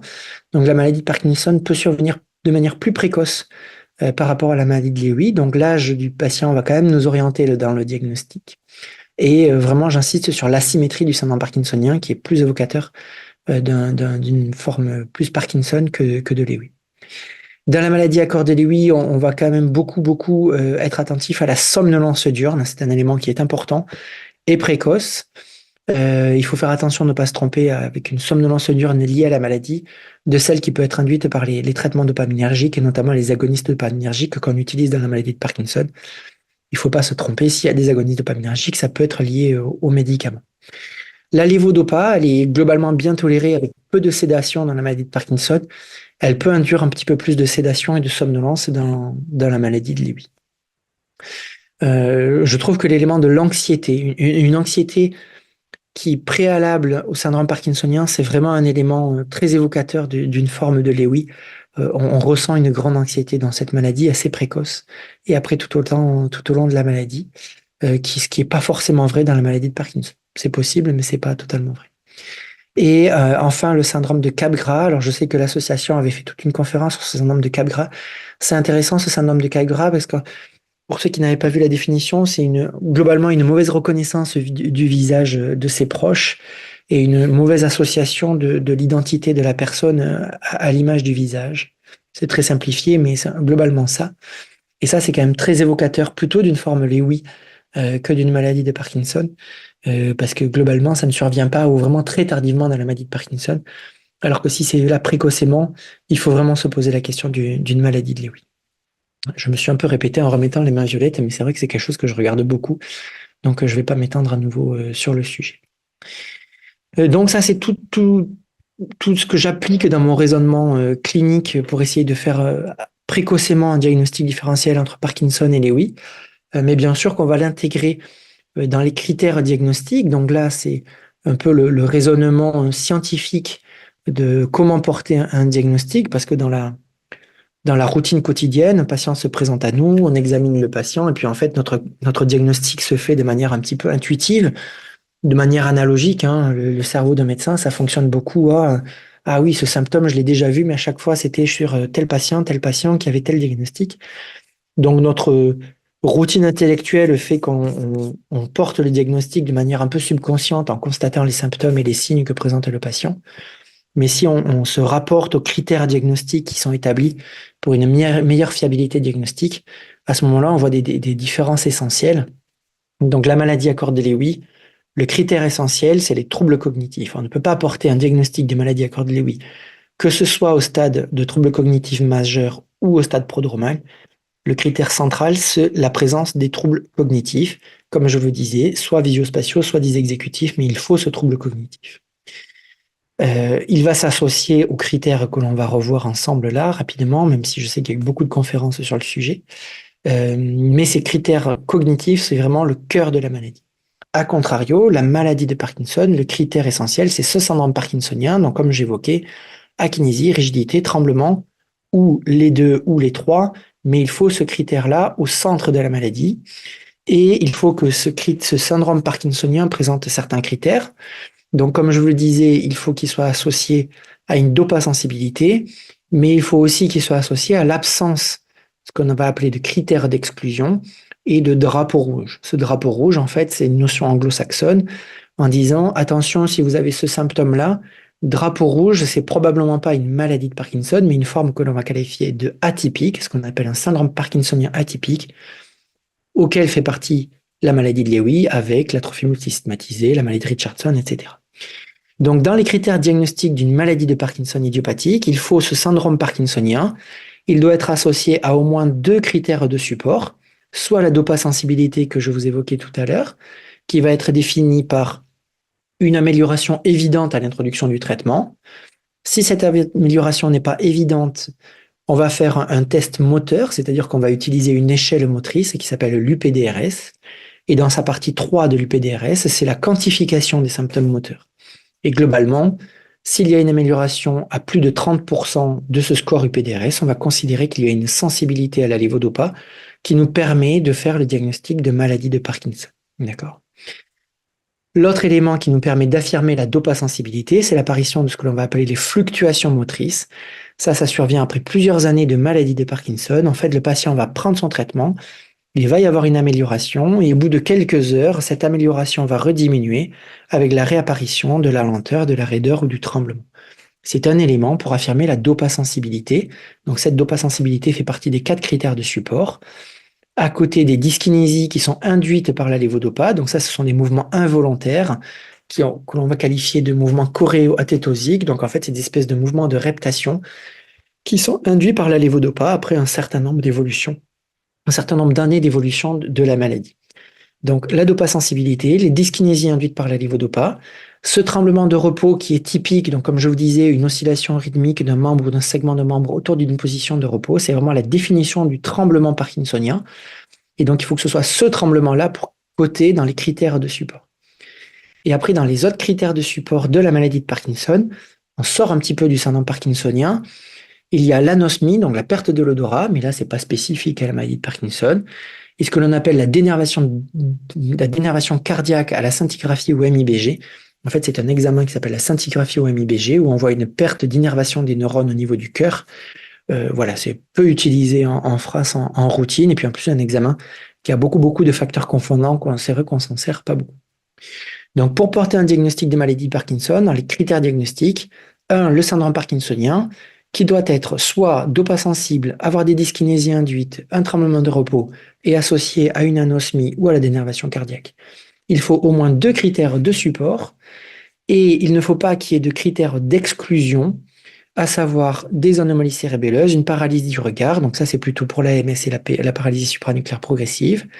Il ne faut pas qu'il y ait de troubles comportementaux de la sphère des maladies frontotemporales ou d'aphasie primaire progressive. Et en fait, cette atteinte du langage, elle peut se voir dans la maladie de Lewy. Ça, c'est une description un petit peu récente de la présentation de la maladie. C'est une maladie qui va commencer par un trouble de la production du langage, ce que l'on va appeler l'aphasie primaire progressive de type logopénique. Logopénique, ça veut dire le manque du mot. Et en fait, ça peut être un mode d'entrée dans la maladie de Lewy, alors que c'est un critère d'exclusion de la maladie de Parkinson. Dans les autres critères d'exclusion, il faut il n'y ait pas il faut pas qu'il y ait de dopa-résistance. Ça, c'est le critère 6, là. Absence de réponse observable à une forte dose de lévodopa. Eh bien, en fait, dans la maladie de Lewy, on peut avoir une résistance à la lévodopa, même si on met une forte dose. Et donc, ça, c'est un critère d'exclusion de la maladie de Parkinson. Dans les critères d'exclusion de la maladie de Parkinson, il y a aussi les atteintes praxiques. Donc, les praxis, c'est la capacité intellectuelle à programmer un geste, à réaliser un geste. Et donc, ça peut être quelque chose qui peut être présent dans la maladie de Lewy, alors que ce n'est pas censé apparaître dans la maladie de Parkinson. Un des critères d'exclusion aussi pour la maladie de Parkinson, c'est la normalité du DaTscan. En général, donc, le DaTscan, pour faire un petit rappel, c'est une scintigraphie cérébrale qui va aller marquer l'intégrité neuronale des neurones qui fabriquent la dopamine. Et dans ce DaTscan, s'il est normal, eh bien, ça veut dire que les neurones qui fabriquent la dopamine ne sont pas détruits, alors que s'il est anormal, ça veut dire que ces neurones sont détruits. Ça peut être par la maladie de Parkinson, ça peut être par autre chose, hein, un AVC, etc. Mais en gros, dans la maladie de Parkinson, il est censé être anormal, alors qu'il peut être normal dans les phases très précoces de la maladie de Lewy. Donc ça, c'est un élément important. Quand on applique les critères diagnostiques de la maladie de Parkinson à un patient, ça peut être un élément qui nous permet de faire le diagnostic différentiel entre maladie de Lewy et maladie de Parkinson. Ah, tiens, mon patient, il a un petit symptôme parkinsonien, mais le DaTscan est normal. Est-ce qu'il n'aurait pas par hasard une maladie de Lewy? Et on va chercher tous les autres symptômes. Ça, ce sont les critères d'exclusion. Et à côté de ça, il y a les drapeaux rouges de la maladie de Parkinson. Et donc, ces drapeaux rouges de la maladie de Parkinson, en fait, on retrouve des notions qui peuvent précocement survenir dans la maladie de Lewy. Par exemple, la sévérité et la rapidité d'installation des difficultés de la marche. Comme on le disait tout à l'heure, l'hypotension orthostatique qui va être beaucoup plus rapide, donc globalement dans les 5 premières années de la maladie, dans la maladie de Lewy par rapport à la maladie de Parkinson. Les chutes peuvent survenir plus rapidement, plus précocement dans la maladie de Lewy. Alors ces chutes peuvent être d'origine multifactorielle, hein. Ça peut être des hypotensions orthostatiques comme on le voit au-dessus, ça peut être des problèmes d'équilibre, ça peut être ce qu'on appelle le freezing, donc les pieds qui se bloquent dans le sol. Et donc ça va survenir plus rapidement dans la maladie de Lewy que dans la maladie de Parkinson, où c'est un drapeau rouge. Donc si un patient à qui on pense, on se dit tiens, il a peut-être une maladie de Parkinson, mais il y a des chutes trop précoces, est-ce que ça ne pourrait pas être une maladie de corps de Lewy plus tôt? Et enfin, comme je l'évoquais tout à l'heure, la symétrie, là plus loin, symétrie du syndrome parkinsonien, c'est plutôt en faveur d'une maladie de Lewy, alors que l'asymétrie, donc L'(asymétrie, c'est plutôt en faveur d'une maladie de Parkinson. Donc ça, ce sont les éléments importants dans les critères du diagnostic global de la maladie de Parkinson. Et en fait, à côté de ça, il y a des critères diagnostiques spécifiques pour les troubles cognitifs associés à la maladie de Parkinson, donc ce que l'on appelle, nous, les troubles cognitifs majeurs. En français, troubles cognitifs majeurs, ça veut dire trouble cognitif qui a un retentissement fonctionnel sur l'autonomie du patient, par opposition au trouble cognitif mineur, qui est un trouble cognitif qui n'a pas de retentissement fonctionnel sur l'autonomie des patients. Le mot dementia en anglais, il a cette notion de perte d'autonomie, de perte d'autonomie. Ça ne veut pas dire démence au sens un petit peu péjoratif que l'on entend en français, où la démence, c'est un petit peu l'immensité des troubles cognitifs et la sévérité des troubles cognitifs. On n'utilise plus trop ce mot démence en français parce qu'il est très négativement corrélé à une gravité des choses, ce qui n'est pas vrai en anglais. Donc en anglais, on trouvera dementia, mais nous, on va l'appeler trouble cognitif majeur. Trouble cognitif majeur de la maladie de Parkinson, il y a des critères spécifiques, hein, mais qui commencent par un diagnostic de maladie de Parkinson. Donc il faut que les critères précédemment cités soient bien remplis et qu'en plus de cela apparaît le trouble cognitif majeur, dysexécutif, visio-spatial, ça c'est partagé avec la maladie de Lewy, mais normalement dans la maladie de Parkinson, même aux phases évoluées des troubles cognitifs majeurs, les fonctions du langage doivent rester préservées. À l'opposé de la maladie Accord-Lewy, où on peut avoir très précocement ou plus tardivement, mais il n'est vraiment pas rare d'avoir un trouble de la production du langage dans la maladie de Lewy. Enfin, il y a un élément que je n'ai pas évoqué jusqu'à maintenant, mais qui est quand même très important dans la cinétique de l'apparition des troubles cognitifs, c'est la précocité des troubles cognitifs par rapport au syndrome parkinsonien. C'est-à-dire que pour porter un diagnostic de maladie de Parkinson avec des troubles cognitifs, il faut que ces troubles cognitifs surviennent au moins 1 an après l'apparition du syndrome parkinsonien. À la différence du fait que si les troubles cognitifs surviennent dans l'année qui suit l'apparition du syndrome parkinsonien, à ce moment-là, ce sera plus évocateur d'une maladie de Lewy que d'une maladie de Parkinson, que ce soit au stade des troubles cognitifs majeurs ou mineurs. Donc cette barre des 1 an, elle est souvent utilisée dans le domaine de la recherche, mais un critère de routine clinique, c'est quand même important de le retenir. Dans la maladie de Lewy, donc là sur les critères de 2017 de Makis et consorts, on retrouve en fait les critères de support de la maladie qui sont en fait les drapeaux rouges de la maladie de Parkinson, l'instabilité posturale, les chutes répétées, les syncopes en lien avec l'hypotension orthostatique précoce, les hallucinations visuelles, tout ce qui va nous amener à appuyer le diagnostic de maladie de Lewy. En fait, ça va nous amener à écarter le diagnostic de maladie de Parkinson. Donc ces critères diagnostiques, en les appliquant, on arrive à mieux préciser le diagnostic et vraiment il faut être systématique face à une situation présentée par un patient de lister ces critères diagnostiques parce que globalement si on liste ces critères diagnostiques, dans une maladie ça va appuyer notre diagnostic et dans l'autre maladie ça va nous l'écarter et donc ce sont vraiment des éléments importants à colliger et à lister au cours du temps. En termes d'imagerie, alors c'est vrai que ce ne sont pas les imageries les plus faciles à lire, mais la maladie Accord-Lewy va amener une atrophie corticale un petit peu plus précoce, un petit peu plus importante que dans la maladie de Parkinson, notamment sur les régions insulaires. Donc ça, c'est les régions très profondes du cerveau. Les régions pariétales, c'est les régions postéro-supérieures du cerveau, et les régions occipitales, c'est vraiment les régions les plus postérieures du cerveau, notamment impliquées dans la vision et ça va être plus fréquemment atteint dans la maladie Accord-Lewy et notamment dans les formes précoces et notamment avec la scintigraphie, dont je vais vous montrer des images juste après. À côté de cela, la maladie de Parkinson est plutôt censée être normale sur ces imageries. Un petit focus sur le DaT-scan. Donc le DaT-scan, je vous disais, c'est la scintigraphie qui va nous permettre d'analyser l'intégrité neuronale des terminaisons nerveuses qui fabriquent la dopamine.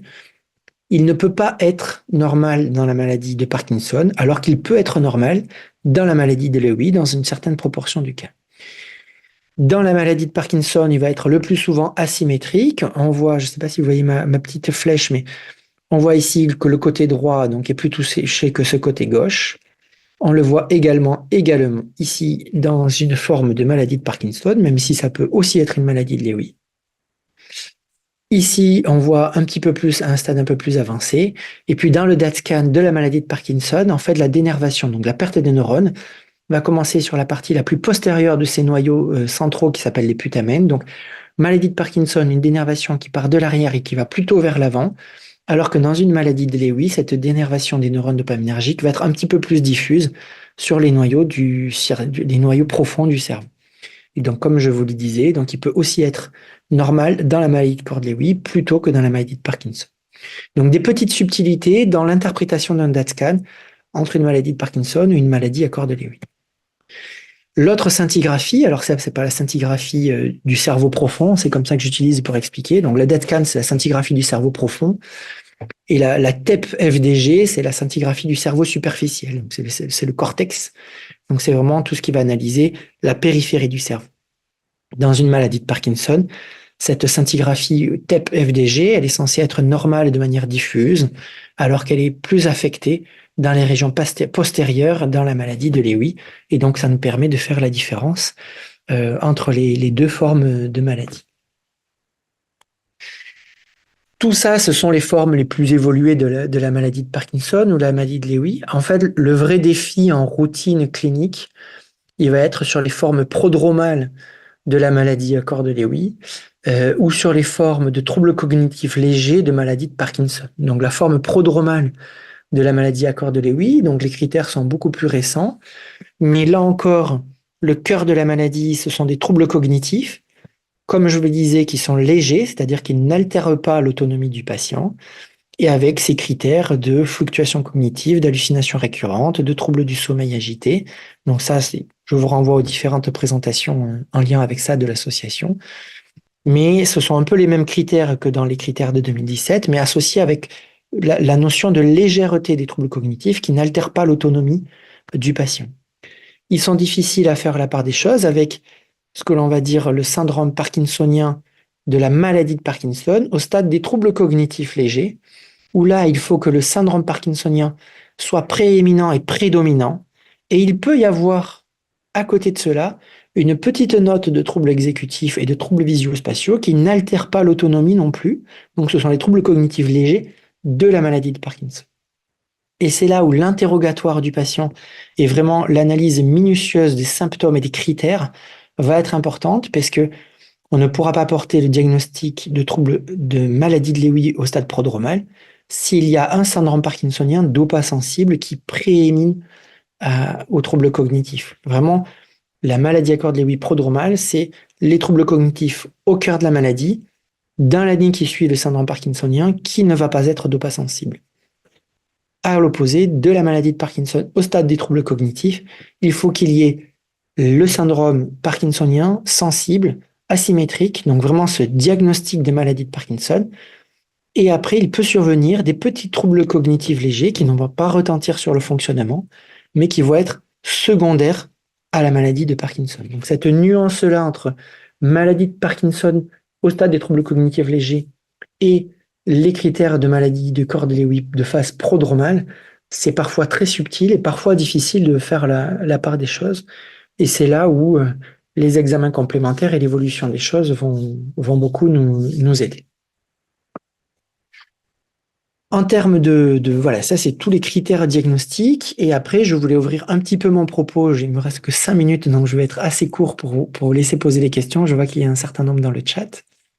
Et en termes de recherche, alors j'ai fait un focus sur 2 choses qui va avoir pour objectif de faire la différence entre maladie de Parkinson et maladie de Lewy.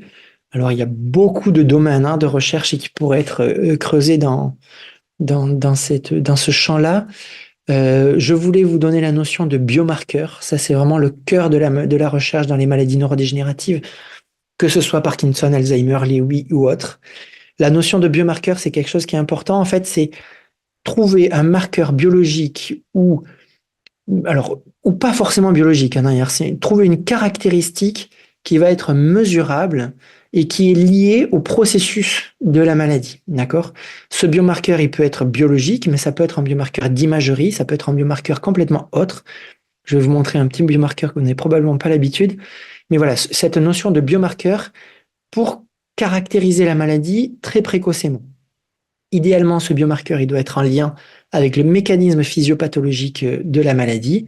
Et idéalement, il faudrait que ce soit un biomarqueur de substitution, c'est-à-dire qu'il marque l'évolution de la maladie. C'est-à-dire que si le biomarqueur, il est spécifique, c'est-à-dire qu'il est très en lien avec la maladie, c'est-à-dire qu'il est sensible, c'est-à-dire qu'il est très précocement là dans la maladie, l'idéal, c'est qu'il soit corrélé à l'évolution de la maladie, c'est-à-dire qu'il augmente en intensité au fur et à mesure que la maladie est de plus en plus marquée. Et donc ça, vraiment, cette notion de biomarqueur, c'est un peu le cœur de la recherche aujourd'hui. Et si aujourd'hui vous faites de la recherche dans les maladies neurodégénératives, globalement, vous ne coupez pas au fait de travailler sur la recherche d'un biomarqueur. Et donc, je vais vous montrer un biomarqueur un peu, entre guillemets, un peu exotique et un petit peu, émergent. C'est ce que l'on appelle le transcriptome. En fait, le transcriptome, c'est l'ensemble des marqueurs métaboliques d'une cellule qui va être le reflet de l'expression génétique de la cellule. Donc, en fait, vous savez qu'on a tous notre patrimoine génétique, donc ce qu'on appelle notre ADN. Moi, j'aime bien utiliser cette expression de dire c'est notre dictionnaire interne, et à partir du dictionnaire interne, la cellule va fabriquer ce que l'on va appeler des ARN. En fait, la cellule va prendre l'ADN, recopier l'ADN dans une forme un peu complémentaire que l'on appelle l'ARN. Eh bien, ça, c'est une copie du dictionnaire, et à partir de cet ARN, les cellules vont fabriquer toute la structure du corps humain, que ce soit les noyaux de la cellule, la membrane, les neurotransmetteurs, etc. Donc c'est vraiment cet ARN, c'est la recette de cuisine de la cellule pour fabriquer tous ces constituants. D'accord?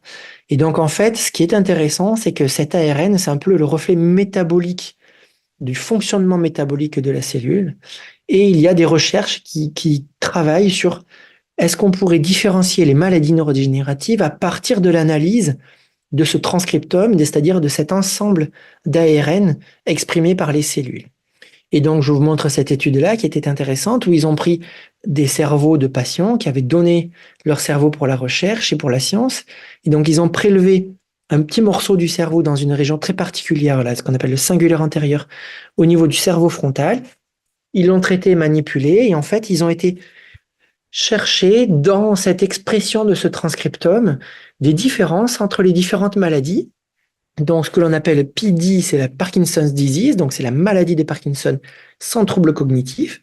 Ce qu'ils appellent la PDD, c'est la maladie de Parkinson avec dementia, donc les troubles cognitifs majeurs. Donc, c'est la maladie de Parkinson avec les troubles cognitifs majeurs. Et ils ont été chercher des différences avec DLB, donc ça, c'est notre maladie à corps de Lewy, dont le sujet est aujourd'hui. DLB, ça veut dire Dementia with Lewy Bodies, donc c'est notre maladie au corps de Lewy au sens où on l'entend dans notre propos. Et donc, en fait, ils arrivent avec cette analyse du transcriptome à mettre en évidence des petites subtilités dans la différence de fonctionnement métabolique des cellules. Et donc, ça pourrait être un jour un marqueur, ce transcriptome de différence, pour nous aider à faire la différence entre maladie à corps de Lewy et maladie de Parkinson de manière précoce. Alors là, c'est de la recherche, entre guillemets, un peu fondamentale, parce que c'est fait sur un prélèvement de cerveau. Et donc, c'est quand même pas très accessible parce qu'on peut pas aller prélever le cerveau du patient. On fait pas ça. Et donc, ce qui est intéressant, ce serait d'avoir des biomarqueurs un petit peu moins invasifs. Et donc là, je vais vous parler d'un sujet qui me tient particulièrement à cœur parce que je le trouve très prometteur et très intéressant. C'est l'analyse des mouvements oculomoteurs. En fait, notre cerveau contrôle nos mouvements oculomoteurs, que ce soit sur le plan moteur, donc en termes de vitesse de déplacement des yeux, en termes de précision du déplacement des yeux, mais également en termes de contrôle cognitif du mouvement oculomoteur, c'est-à-dire qu'on n'explore pas une image pareille selon que l'on a une maladie d'Alzheimer ou une maladie de Parkinson, tout simplement parce que les régions du cerveau qui sont impliquées dans les capacités cognitives, elles sont impliquées dans le contrôle oculomoteur. Donc, par exemple, dans les régions pariétales du cerveau, ici, on a une région très importante qui s'appelle le champ oculomoteur pariétal. C'est ce champ oculomoteur qui va nous faire intégrer l'environnement visuospatial et notamment la reconstruction de l'environnement dans notre conscient ou dans notre inconscient intellectuel, en fait. Et là où c'est très intéressant, c'est que ces régions pariétales du cerveau, donc les régions postéro-supérieures du cerveau, en fait, ce sont des régions qui sont altérées précocement dans la maladie de corps de Lewy, alors que c'est plus tardivement altéré dans la maladie de Parkinson. Et donc, c'est intéressant parce que à partir de caméras infrarouges qui nous permettent de capter la pupille des yeux, en fait, on va enregistrer la position de l'œil en fonction du moment de l'enregistrement. On va demander au patient de faire des mouvements oculomoteurs à partir de tâches où on va donner des consignes. Et en fait, ça va nous permettre de mesurer le délai de réaction, ça va nous permettre de mesurer l'amplitude du mouvement et ça va nous permettre de mesurer la vitesse du déplacement des yeux. D'accord? Donc ça, ce sont des éléments assez basiques du mouvement oculomoteur qui nous permettent de faire la différence, par exemple, entre une paralysie supranucléaire progressive ou une maladie de Parkinson. Mais on peut aussi aller explorer le comportement oculomoteur pour aller analyser le fonctionnement cognitif du contrôle cognitif oculomoteur. Et donc, c'est là avec des tâches un petit peu plus complexes, ou par exemple, cette tâche qui est très intéressante qu'on appelle la tâche des antisaccades, où en fait, on demande au patient de regarder une cible centrale. Cette cible va disparaître et elle va réapparaître avec une petite latence de 1 seconde et demie environ. Elle va réapparaître soit à droite, soit à gauche. Et en fait, on va demander au patient de bloquer le réflexe que l'on a tous, en fait, d'aller regarder cette cible quand elle apparaît sur le côté. Au patient, on va lui demander de bloquer ce réflexe et de déclencher un mouvement contraire à ce réflexe. Et en fait, ce contrôle inhibiteur, ce blocage du réflexe, eh bien, on s'aperçoit que dans certaines formes de syndrome parkinsonien atypique, et notamment dans la maladie à corps de Lewy, en fait, on s'aperçoit que de manière beaucoup plus précoce, il est altéré par rapport à une maladie de Parkinson. Donc là, par exemple, on voit que dans la maladie de Parkinson, sans trouble cognitif, les patients faisaient à peu près 20% d'erreurs. A contrario, dans la maladie Accord-de-Lewy, les patients faisaient à peu près 60% d'erreurs de manière assez précoce. C'est aussi vrai dans la maladie de Parkinson au stade des troubles cognitifs, mais c'est vrai aussi dans la maladie d'Alzheimer et de manière encore plus marquée. Mais voilà, ce que je voulais vous montrer, c'est une façon d'explorer cette atteinte du cortex vraiment très précoce, de manière non invasive, à partir de quelque chose qui est, entre guillemets, assez simple, en fait. C'est une caméra infrarouge qui capte la pupille des yeux. Et en fait, on peut aller analyser le contrôle cognitif oculomoteur et cette intégrité corticale à partir de ces mouvements oculomoteurs. Et ça, c'est probablement un champ de recherche et qui pourrait être intéressant de développer dans les prochaines années.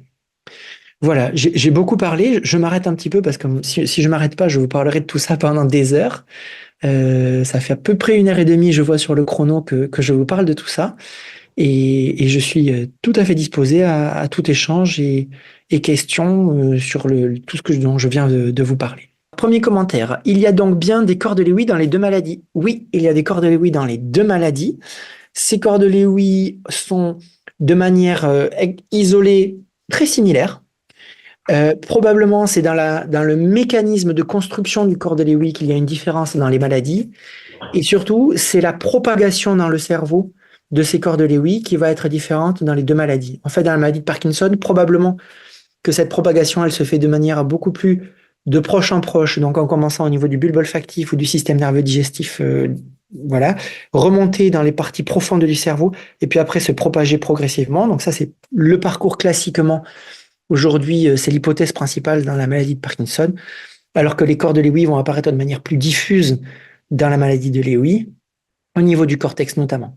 Et ce que l'on ne sait pas encore bien, c'est qu'est-ce qui va driver cette diffusion précoce des maladies de corps de Lewy dans les maladies de Lewy, alors que c'est plus de proche en proche dans la maladie de Parkinson. Il y a l'hypothèse de la charge amyloïde qui tient la corde pour le moment, mais c'est pas une preuve, ça reste de l'ordre de l'hypothèse scientifique. Alors, il me semble avoir une différence au niveau génétique et des agrégats d'alpha-synucléine entre corps de Lewy et maladie de Parkinson. Oui, alors peut-être au niveau de formes plus d'épigénétique, de choses très très discrètes, parce que quand on fait des études de génétique au sens large, ce qu'on appelle les études de GWAS, donc c'est des énormes cohortes génétiques. En fait, ce sont les mêmes profils un peu génétiques qui ressortent dans Lewy et Parkinson.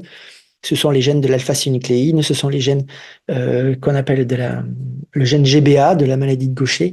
Ce sont les gènes qu'on appelle ApoE, c'est le gène de l'amyloïde. Donc c'est un petit peu ce qui ressort dans les études génétiques de prédisposition aux maladies. On ne parle pas des maladies génétiques héréditaires qui sont rarissimes et qui sont un peu différentes entre les deux maladies. Question suivante, y a-t-il une relation entre le microbiote intestinal et la survenue des dépôts d'alpha-synucléine? Alors ça, je ne pourrais pas vous répondre dans le détail. Le microbiote, c'est un champ de recherche extrêmement à la mode, qui semble très prometteur, notamment quand on essaye de l'associer à la notion de début de la agrégation d'alpha-synucléine au niveau du système nerveux du tube digestif. Probablement qu'il y a un lien, mais ça reste encore dans le domaine de la recherche un peu balbutiante. Voilà. La question suivante. Mon épouse, 86 ans, vue très déficiente, double glaucome, avait des hallucinations, a d'abord été diagnostiquée syndrome de Charles Bonnet. Alors oui, effectivement, c'est ce que je disais un petit peu à un moment donné dans la présentation. Les hallucinations, ce n'est pas l'apanage de la maladie de Lewy. Il y a, je crois que c'est 6-7% de la population à partir d'un certain âge qui peut expérimenter des hallucinations visuelles. Et ce qu'on appelle le syndrome de Charles Bonnet, ce sont des hallucinations visuelles qui surviennent tardivement et notamment chez des gens qui ont une déficience visuelle importante. Et en fait, ça peut être, voilà, peut y avoir une confusion avec une maladie de Lewy qui rentre par d'importantes hallucinations visuelles. Donc ça peut être un facteur, ça peut être un diagnostic différentiel et un facteur confondant que cette baisse d'acuité visuelle profonde, étiquetée syndrome de Charles Bonnet quand il y a des hallucinations visuelles. Question suivante, ou en tout cas remarque plus fréquente, maladie Accord-Lewy confondue avec le Parkinson+. Alors, Ce qu'on appelle le Parkinson plus, ça va être les syndromes parkinsoniens plus un autre symptôme. Ce qu'on va aussi caractériser sous le grand sac des syndromes parkinsoniens atypiques, que l'on utilise en termes un petit peu diffus, un terme un petit peu vague, quand on n'arrive pas précisément à dire est-ce que c'est plutôt une maladie Corde-Lewis, est-ce que c'est plutôt une paralysie supranucléaire progressive ou plutôt je sais pas, une atrophie multisystématisée. Parkinson plus, c'est syndrome parkinsonien plus d'autres symptômes, donc pas maladie de Parkinson. Et dans ces Parkinson plus, il y a Lewy, Richardson, PSP, etc., etc., etc. Donc oui, on peut entre guillemets confondre l'appellation des deux. Y a-t-il un lien entre syndrome des apnées du sommeil et maladie à Corde-Lewis? Je n'ai pas d'études en tête sur l'association statistique. Il n'y a pas j'ai pas connaissance d'un lien de causalité entre les apnées qui vont déclencher la maladie à Corde-Lewis. Le trouble du sommeil le plus connu dans la maladie à Corde-Lewis, c'est ce qu'on appelle les troubles du comportement au cours du sommeil paradoxal, c'est-à-dire les rêves agités, les cris, les mouvements, les bagarres au cours du cauchemar, souvent vécus de manière assez traumatique, de courtes poursuites et de disputes. Ça, c'est le trouble du sommeil vraiment très évocateur de maladie de Lewy, mais pas que, ça se voit dans le Parkinson aussi et dans l'atrophie multisystématisée. Mais en tout cas, c'est plus les troubles du comportement au cours du sommeil paradoxal qui sont vraiment un peu l'apanage des synucléinopathies, alors que les apnées du sommeil, c'est très, très, très aspécifique et extrêmement fréquent en population générale. Question suivante. En termes de mémoire, les patients MCL et Parkinson ont-ils des différences? Alors, oui, les patients ont des différences de performance de mémoire. Alors, plusieurs choses dans la mémoire. Ce que l'on va appeler la mémoire épisodique, c'est la mémoire au sens rappel d'un événement ponctuel dans le temps, entre guillemets, la mémoire Alzheimer, si vous voulez. Le stockage, donc la capacité d'emmagasiner l'information, est préservée dans la maladie de Parkinson. Elle est plus préservée dans la maladie à Corde-Lewis que dans la maladie d'Alzheimer, même si ce stockage peut être un petit peu affecté dans la maladie de Lewy. Mais le stockage est vraiment préservé dans la maladie de Parkinson. Donc, si déjà il y a un défaut de ce stockage-là, il peut y avoir une pensée que ça peut être un peu plus Lewy que Parkinson. Même s'il y a un défaut de stockage, ça va vraiment nous orienter vers plus Alzheimer que Lewy ou Parkinson. Ensuite, ce stockage-là, il faut le récupérer. Donc, cette récupération de l'information de mémoire, c'est une capacité qui, en fait, n'est pas une capacité de mémoire, c'est une capacité exécutive, donc plus frontale. Et le syndrome dysexécutif, il va être plus marqué dans la maladie de Lewy que dans la maladie de Parkinson. Donc, quand on teste la mémoire, avec des trucs et astuces de test de mémoire, on va aller tester la capacité de stockage et on va aller tester la capacité de récupération. Donc, la capacité de stockage, on va dire à quelqu'un, rappelez-moi les mots que je viens de vous apprendre. Et la capacité de récupération, on va lui donner un indice. Et donc, si cet indice fonctionne, ça veut dire que le stockage s'est bien fait, mais que le cerveau ne s'est pas bien organisé, il n'a pas exécuté le raisonnement pour récupérer l'information. Et donc, si la récupération est améliorée par les indices, ça veut dire que le stockage est bon et que c'est plutôt un défaut de récupération. Ce défaut de récupération, il est un petit peu plus altéré dans la maladie de Lewy que dans la maladie de Parkinson. Le stockage aussi, mais c'est surtout, ça nous oriente plutôt vers Alzheimer, parce que ça nous oriente plutôt sur les hippocampes, qui sont le plus souvent abîmés par Alzheimer que par Lewy ou Parkinson. La question suivante, c'est au jour d'aujourd'hui, y a-t-il des biomarqueurs de la maladie à Corde-Lewis utilisés en clinique? Il n'y a pas de biomarqueurs biologiques de la maladie à Corde-Lewis utilisés en clinique. Il y a des biomarqueurs d'imagerie, le DAT-SCAN, la scintigraphie au TEP-FDG, donc la scintigraphie que j'appelle du cortex, la scintigraphie du cerveau périphérique. Ça, ce sont des biomarqueurs d'imagerie. On peut utiliser un biomarqueur que je n'ai pas trop approfondi sur cette présentation, c'est l'électroencéphalogramme qui montre des ralentissements et des variabilités du rythme encéphalique que l'on peut utiliser dans la maladie à Corde-Lewis qui permet de différencier la maladie de Parkinson. Ce n'est pas un biomarqueur très pratique parce qu'en fait, il faut avoir une expertise dans l'analyse du tracé qui est difficile à mettre en œuvre. Il y a vraiment peu de gens en France, voire même au monde, qui sont capables de faire la différence entre un Lewy et un Parkinson sur la base de l'électroencéphalogramme. Donc des biomarqueurs, oui. Des biomarqueurs biologiques, non. Mais des biomarqueurs d'imagerie et voire d'électroencéphalogramme. La question suivante. Diagnostiqué Parkinson à l'âge de 35 ans, 59 ans aujourd'hui, mon papa est dans un service de soins palliatifs pour une maladie accordée Lewy. Il a diagnostiqué il y a moins de 10 ans.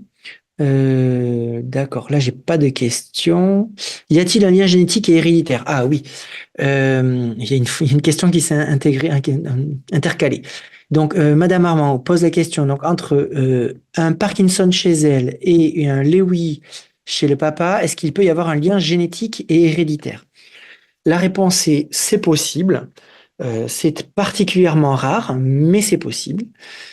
Ça peut être soit une forme génétique que l'on va qualifier d'hérédité directe, c'est-à-dire qu'une anomalie génétique va induire la survenue de la maladie. C'est possible, c'est particulièrement rare. Ce qui est beaucoup plus fréquent, c'est une prédisposition génétique, c'est-à-dire que dans tous les milliers de copies de gènes possibles, il y a un gène avec certaines copies qui vont augmenter le risque statistique d'avoir la maladie. Et dans ce cas-là, dans certaines familles, il y a une petite prédisposition génétique à avoir ce genre de maladie. Mais ce n'est pas une anomalie qui va directement causer la maladie, mais favoriser la survenue de la maladie. Les deux sont possibles. Une anomalie causale, c'est possible, mais c'est très rare. C'est plus facile à rechercher. Il faut faire une prise de sang et faire des tests génétiques. Une maladie, une anomalie héréditaire qui prédispose, c'est beaucoup plus compliqué à rechercher et en plus, on ne peut pas en faire grand-chose en termes de conseils génétiques. Donc, c'est vrai que souvent, c'est pas trop recherché. Donc, je reviens à la question d'avant. Je confirme que le diagnostic est problématique importante, surtout quand le patient est traité pour une autre maladie. Mon conjoint avait la BPCO. Je pensais que sa lenteur de marche était liée à la BPCO. Effectivement, forcément, toute maladie autre va retentir sur la capacité physique du patient. Est-ce que les patients MCL présentent davantage de soucis respiratoires? C'est un champ de recherche qui, à mon avis, est très, très, très, très peu creusé. J'ai pas de notion de problème respiratoire lié à la maladie à cœur de Lewy. Voilà, j'ai pas cette connaissance-là, mais peut-être que c'est pas, peut-être c'est connu, mais moi je ne saurais pas répondre à la question. À ma connaissance, ça serait non, mais dans ce que je connais de la littérature scientifique, il n'y a pas. Que pensez-vous de l'utilisation de la quétiapine dans la MCL? Alors, la quétiapine, c'est une molécule plus récente. C'est la version un peu light de la clozapine.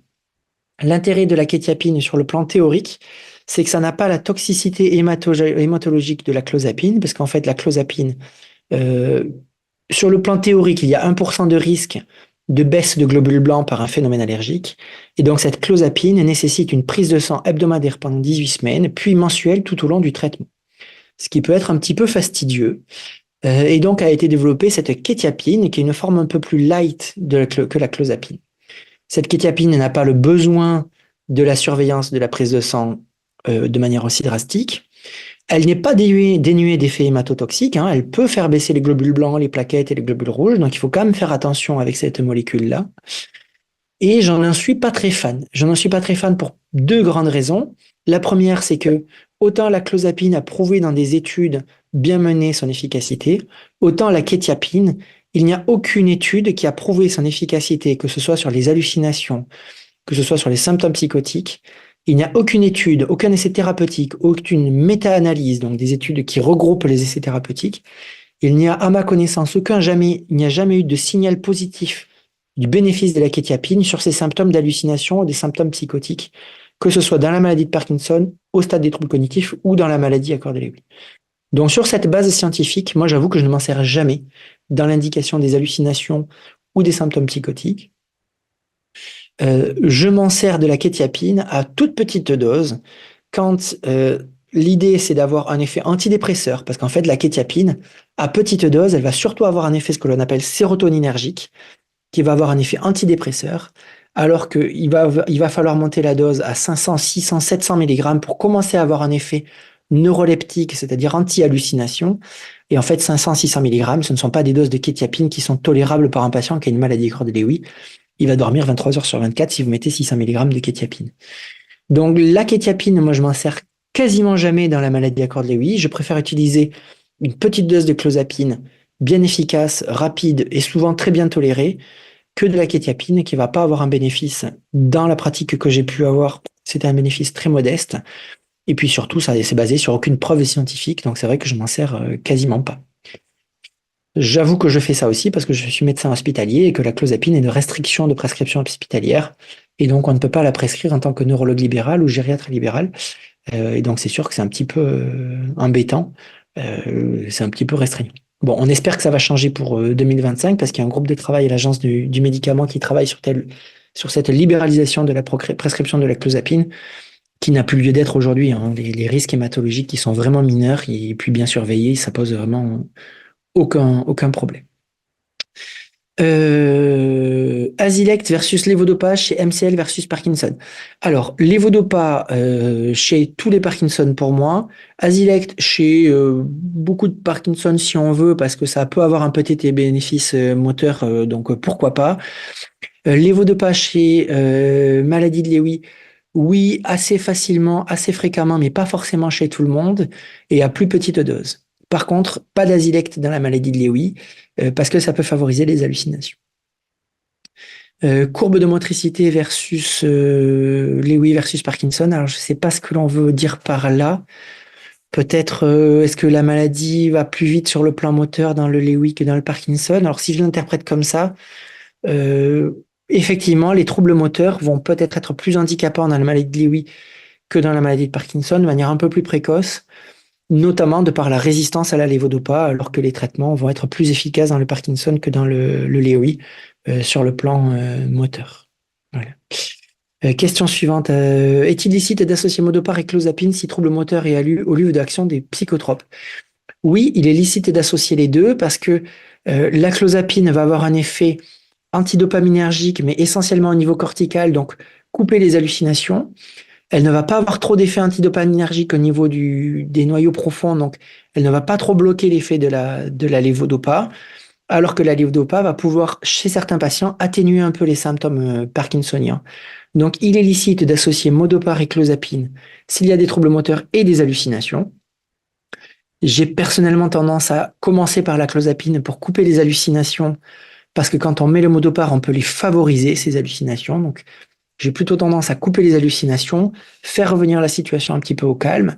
Et si les troubles moteurs sont invalidants, à ce moment-là, commencer de la levodopa de manière très lente et très progressivement croissante, en maintenant une petite dose, comme par exemple 250-300 mg de levodopa par jour.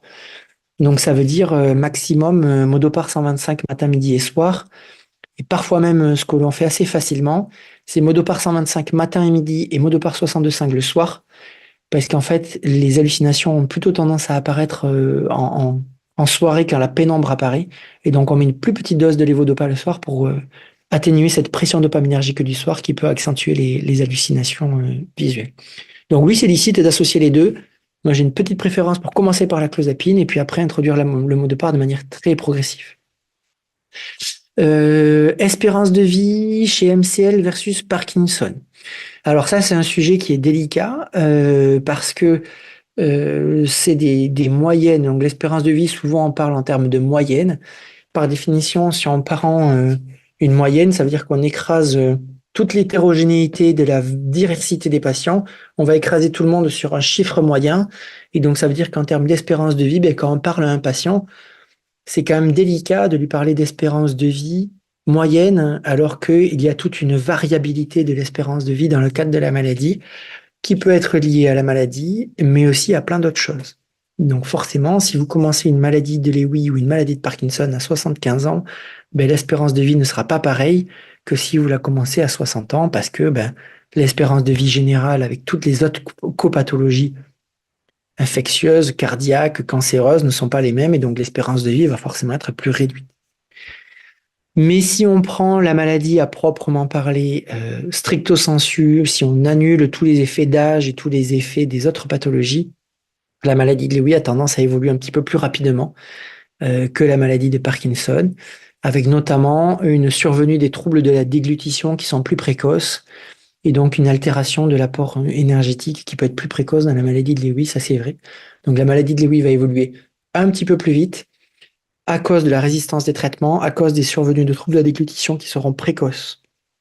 Du coup, la moyenne de vie sur les chiffres dans les études va être un peu plus raccourcie que dans la maladie de Parkinson. Mais moi, je me hasarde jamais à parler d'espérance de vie moyenne dans une maladie, de manière individuelle à un patient parce qu'il y a trop d'hétérogénéité clinique, il y a trop de facteurs confondants pour que l'on puisse être fiable à un patient, de lui dire, ben voilà, l'espérance de vie moyenne que vous pouvez attendre, c'est tant.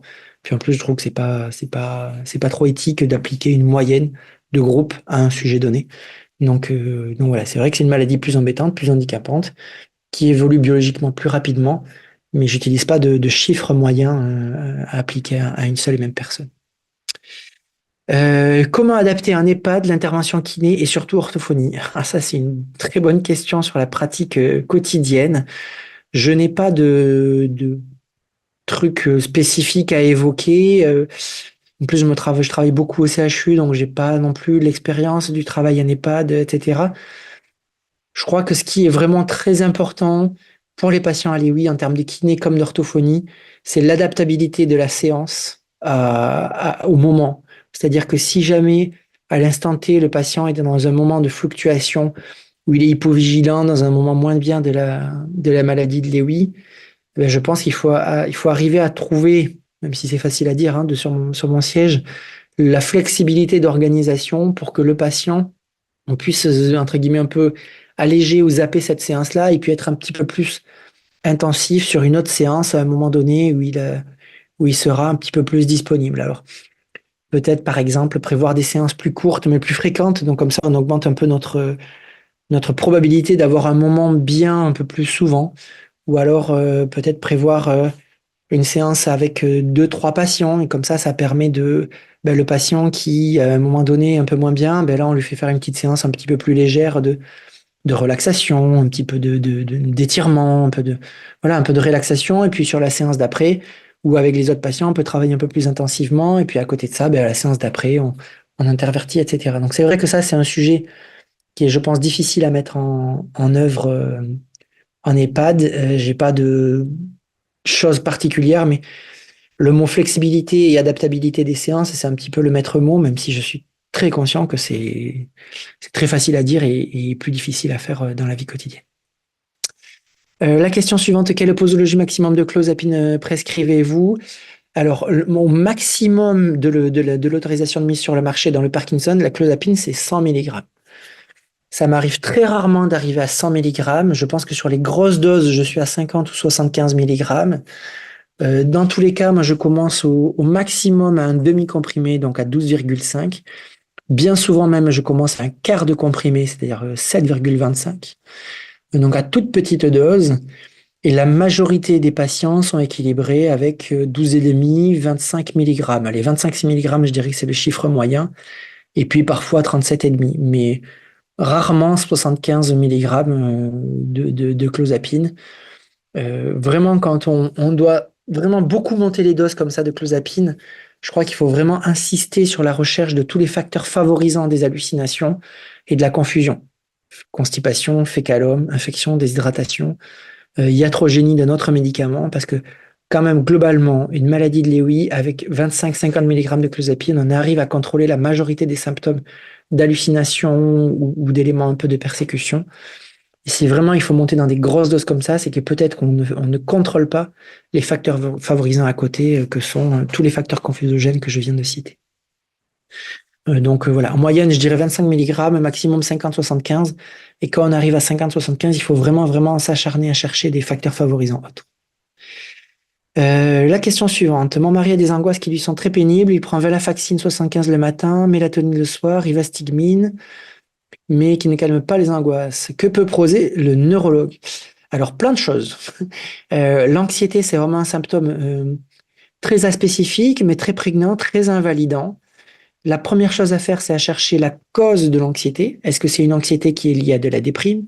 Est-ce que c'est une anxiété qui est liée à quelque chose d'organisationnel? Par exemple, est-ce que c'est de la peur du noir? Est-ce que c'est de l'anxiété parce que la personne va être tout seule au moment à la maison? Est-ce que c'est une anxiété qui est liée à un intervenant extérieur qui peut parfois être un petit peu brusque ou pas bien adapté, qui du coup, entre guillemets, crée de l'anxiété quand il vient le moment de la séance? Enfin, voilà, il faut pas hésiter, il faut chercher le pourquoi de l'anxiété. Quand c'est une anxiété qui est un petit peu cinématéria et qui est liée vraiment à la maladie, il y a plein de possibilités. Un bon traitement antidépresseur type venlafaxine, ça peut marcher. On peut utiliser des antidépresseurs plutôt sédatifs type mincérine ou mirtazapine qui vont avoir un effet un petit peu plus anxiolytique mais qui vont être à prendre le soir. Moi, j'aime beaucoup utiliser la clozapine à visant anti-anxiété dans la maladie de Lewy. Ça marche très très bien. 12,5, 25 mg. Donc, s'il y a un peu d'hallucination, on va faire d'une pierre deux coups avec de la clozapine. On va couper l'anxiété, on va couper les hallucinations. Donc, beaucoup de choses possibles pour le neurologue, pour l'anxiété. Les antidépresseurs, la clozapine, des techniques de méditation, de relaxation, des petites choses comme ça. Il y a pas mal de choses. Et puis, éviter le facteur environnemental qui peut favoriser la crise d'anxiété. Vous remarquerez que j'utilise peu le mot anxiolytique. J'aime pas trop utiliser, je les évite, tout ce qui est benzodiazépine, parce que ça peut apporter du mieux sur la crise anxieuse du moment. Le problème, c'est qu'en fait, il peut y avoir des réactions paradoxales aux benzodiazépines. Donc, ça veut dire qu'on va créer une confusion aux benzodiazépines. Et puis, si on prend tout le temps une benzodiazépine tous les jours de toute l'année, en fait, au bout d'un moment, il y a une accoutumance qui fait qu'on peut augmenter un petit peu petit à petit ces doses pour avoir un même effet. Donc, pas trop les anxiolytiques. S'il y a besoin vraiment, on les utilise, mais à petite dose, sur petite durée, et on favorise les antidépresseurs, la clozapine et toutes les mesures non médicamenteuses. La question suivante, c'est comment les médecins de ville peuvent être informés de cette maladie à Cordet-Lewy? Par la formation initiale des étudiants au cours de leur cursus, par la formation continue des médecins de ville au cours de leur formation médicale continue, qui est un processus obligatoire pour tous les médecins. On est obligé en tant que médecin, tous les X ans, de valider un certain nombre de points de formation médicale continue. Par les actions de l'association qui est vraiment très, très, très active. Et donc, tout ça, ça contribue à une meilleure connaissance des médecins de ville. Moi, je crois que les patients et les aidants ont un vrai rôle de formation des médecins parce que moi, j'apprends tous les jours de ce que me rapportent les patients sur la maladie. Le patient, l'aidant, contribue à la formation d'un médecin sur la maladie. Et c'est vraiment quelque chose auquel moi je crois beaucoup. Et je me base toujours sur un propos d'un passionnant professeur de Toulouse qui s'appelle Monsieur Pariente. Il avait fait une expérience et en fait, il avait deux conférences consécutives où il avait une conférence avec des étudiants en médecine et juste après, une conférence avec des patients et des aidants. Alors, en l'occurrence, c'était la maladie d'Alzheimer, mais c'est quand même très révélateur. Et il avait dit aux étudiants, pour vous, c'est quoi la maladie d'Alzheimer? Et tous les étudiants leur sortaient toute une litanie de symptômes, syndrome amnésique, des protéines qui s'agrègent, etc. Et puis les aidants, c'était des problèmes de mémoire, on doit se répéter, un caractère qui se modifie, des nuits agitées. Et donc en fait, cette complémentarité de points de vue, je crois qu'elle est extrêmement importante. Et donc les médecins de ville, ils peuvent être formés et informés de la maladie par les patients et par leurs aidants en disant, ben, ma maladie, elle me provoque tel symptôme, il faut être attentif parce que chez moi ou chez d'autres patients, ça peut être un symptôme de la maladie, c'est un symptôme d'inconfort. Et donc cette information des médecins, elle ne passe pas que par les universités, les associations, elle passe aussi par le patient et les aidants. Et l'apprentissage de la maladie, il se fait à double sens. Très clairement, je pense que ça, c'est un élément et un message que je suis très porté à faire passer. La question suivante, c'est mon mari a les mains froides et les pieds froids. Est-ce que c'est lié à la MCL? Peut-être, c'est possible. Alors, il n'y a pas que, mais ça peut être un petit témoin de la dysrégulation de la circulation cardiovasculaire. En résumé, on peut dire éviter antiparkinsonien dopaminergique avec les neuroleptiques antipsychotiques sauf clozapine. Éviter les antiparkinsoniens non lévodopa, ça oui. Donc la lévodopa, oui pour le MCL à petite dose. Tous les antiparkinsoniens autres, c'est non. Et les neuroleptiques, oui pour la clozapine et non pour les autres. Donc en gros, une maladie de Lewy, ça se traite avec une petite dose de lévodopa, avec une dose le plus possible d'anticholinésterasique, dont rivastigmine ou donépézil, et avec une petite dose de clozapine. Voilà, globalement, c'est le triptyque pour la maladie de Lewy. C'est un peu le cœur du traitement, et à côté, on peut associer un petit peu des antidépresseurs, des laxatifs, des choses comme ça. Mais il faut vraiment éviter tous les antiparkinsoniens autres que la lévodopa, et vraiment bannir tous les autres neuroleptiques que la clozapine. La question, c'est comment gérer les troubles du sommeil fréquents dans la maladie de Lewy. Alors là, je suis incapable de répondre parce que troubles du sommeil, c'est trop vaste. Il peut y avoir la somnolence, il peut y avoir l'insomnie, il peut y avoir les troubles du comportement sommeil paradoxal. Et chaque trouble du sommeil va être très différent en termes de traitement, donc je ne peux pas répondre de manière là aussi vague à une question de trouble du sommeil, j'en suis désolé. Mon mari qui a la maladie à Cordy-Lewis n'utilise pas sa main gauche, est-ce normal? C'est possible, oui, ça peut être un trouble praxique, donc un défaut de programmation motrice, donc ça peut être lié à la maladie. Maladie de Parkinson qui s'est révélée suite à une anesthésie générale à 78 ans, mauvaise tolérance de la morphine, 4 ans plus tard, diagnostic de MCL suite à hallucination. Alors, est-ce que c'est quelque chose en particulier? Je vois pas de question là. Ma papa Parkinson, et oui. Oui, bah voilà, le parcours de mon papa à 87 souffre de MCL. Au début, neurologue a eu du mal, diagnostic entre Alzheimer, Parkinson, Parkinson plus pour arriver au diagnostic de MCL. Donc oui, c'est toute la complexité de ce diagnostic différentiel entre maladie de Lewy et maladie de Parkinson. Et on perçoit entre guillemets, cette difficulté diagnostique. Alors parfois, c'est de l'errance, parfois, c'est une difficulté diagnostique. On n'y arrive pas forcément dès le début à faire le diagnostic différentiel. Mais ce diagnostic un petit peu tardif, c'est source d'inconfort, d'incompréhension et de iatrogénie parfois. Parce que, par exemple, si on pense à une maladie de Parkinson, ben, on va mettre un agoniste dopaminergique et ça peut être une catastrophe en termes d'hallucination, alors que si on a d'emblée porté le diagnostic de Lewy, ben, on va se diriger vers de la lévodopa et pas vers les syndroles, vers les agonistes dopaminergiques. Donc, voilà. Que vous voulez dire par tremblement pas constant dans la maladie de Parkinson? Les tremblements de la maladie de Parkinson sont inconstants au début, ils sont intermittents. Et en plus, ce que je décrivais tout à l'heure, c'est que dans le Parkinson, c'est un tremblement de repos. Donc, c'est un tremblement typique. Donc, c'est vraiment une oscillation rythmique d'un membre ou d'un segment de membre. Alors que ce tremblement-là, il peut être là dans le Lewy, mais pas forcément. Et dans le Lewy, il peut y avoir un petit tremblement polymyoclinique qui sont des petites secousses comme ça, un petit peu type pseudo-tremblement, alors que ce tremblement polymyoclinique n'est pas là dans la maladie de Parkinson. Mais dans l'un cas comme dans l'autre, le tremblement peut être inconstant dans le Parkinson ou dans le Lewy. Qu'est-ce que vous entendez par parfois phasique? Alors ça, j'ai répondu au cours de la présentation, c'est que dans la maladie de Lewy, il peut y avoir un trouble de production du langage, parce qu'on recherche le mot. L'idée est là, mais le mot ne se fabrique pas. Et donc ça peut être une forme d'entrée dans la maladie de Lewy ou un symptôme tardif dans le Lewy, alors que c'est un symptôme qui n'apparaît pas dans la maladie de Parkinson. Alors, le test de fluence acting naming montre une sensibilité pour évaluer la maladie de Parkinson. Est-ce que c'est le même cas pour la maladie de Court-Lewy? Alors, je ne sais pas si les tests de fluence acting naming, je ne connais pas cette appellation-là, donc je suis désolé, je pourrais peut-être pas répondre dans les détails. Est-ce que c'est le test de dénomination orale? Le test de dénomination orale, normalement, dans la maladie de Parkinson, n'est pas censé avoir de manque du mot, ce qui peut se voir dans la maladie de Lewy. Donc, c'est un test de dénomination orale sur un certain nombre d'items. Voilà, je ne sais pas exactement ce que vous appelez par le acting naming. Moi, j'appelle ça le test de nomination. Mon papa a perdu sa motricité de façon presque brutale, tremblement, dyskinésie, raideur, somnolence, nanana. Je ne sais pas ce que ça veut dire. Il n'y a pas de question dans cette question-là. Où trouver les slides? Auprès de l'association. Lien génétique ou familial entre PARC et MCL, j'ai déjà répondu tout à l'heure. Pied violet et non main. Est-ce possible? Oui, c'est possible, mais attention à l'insuffisance veineuse, qui est très fréquente au niveau des membres inférieurs, alors que c'est quand même très rare l'insuffisance veineuse au niveau des mains. Donc, pied violet, ça peut être tout et rien, ça peut être Lewy, mais ça peut aussi être insuffisance veineuse, alors que main violette, c'est quand même plutôt dysautonomie cardiovasculaire liée à une maladie. Dans MCL, comment interpréter une crise clonique? Alors, dans MCL, comment interpréter une crise clonique? Pour moi, il faut à tout prix aller chercher une hypotension, parce qu'on peut avoir ce qu'on appelle des syncopes convulsivantes, c'est-à-dire que la tension artérielle va tellement baisser que ça va déclencher une crise d'épilepsie.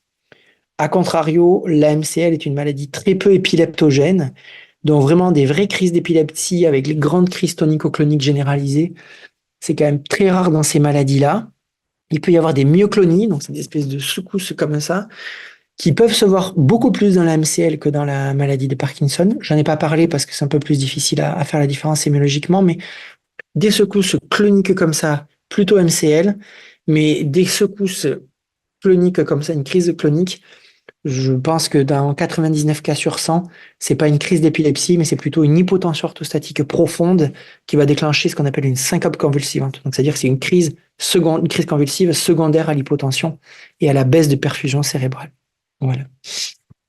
Question suivante. Oui, chez mon papa, hypotension, somnolence diurne n'est donc pas dû à un signal de fin de vie? Non, pas forcément. Il peut y avoir des hypotensions orthostatiques très importantes, précoces.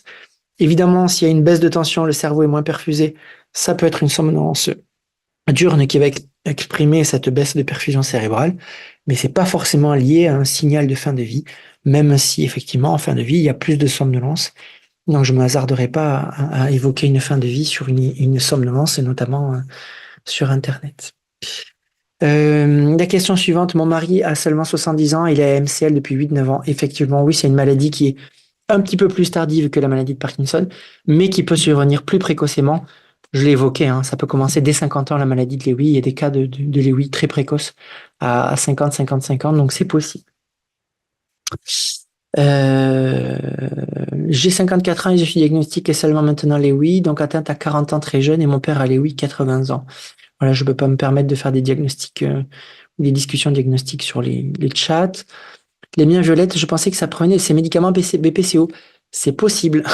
Les médicaments BPCO vont avoir un effet vasodilatateur et donc ils peuvent rendre ces mains violettes. Donc vraiment, ces mains violettes est interprété dans un contexte général.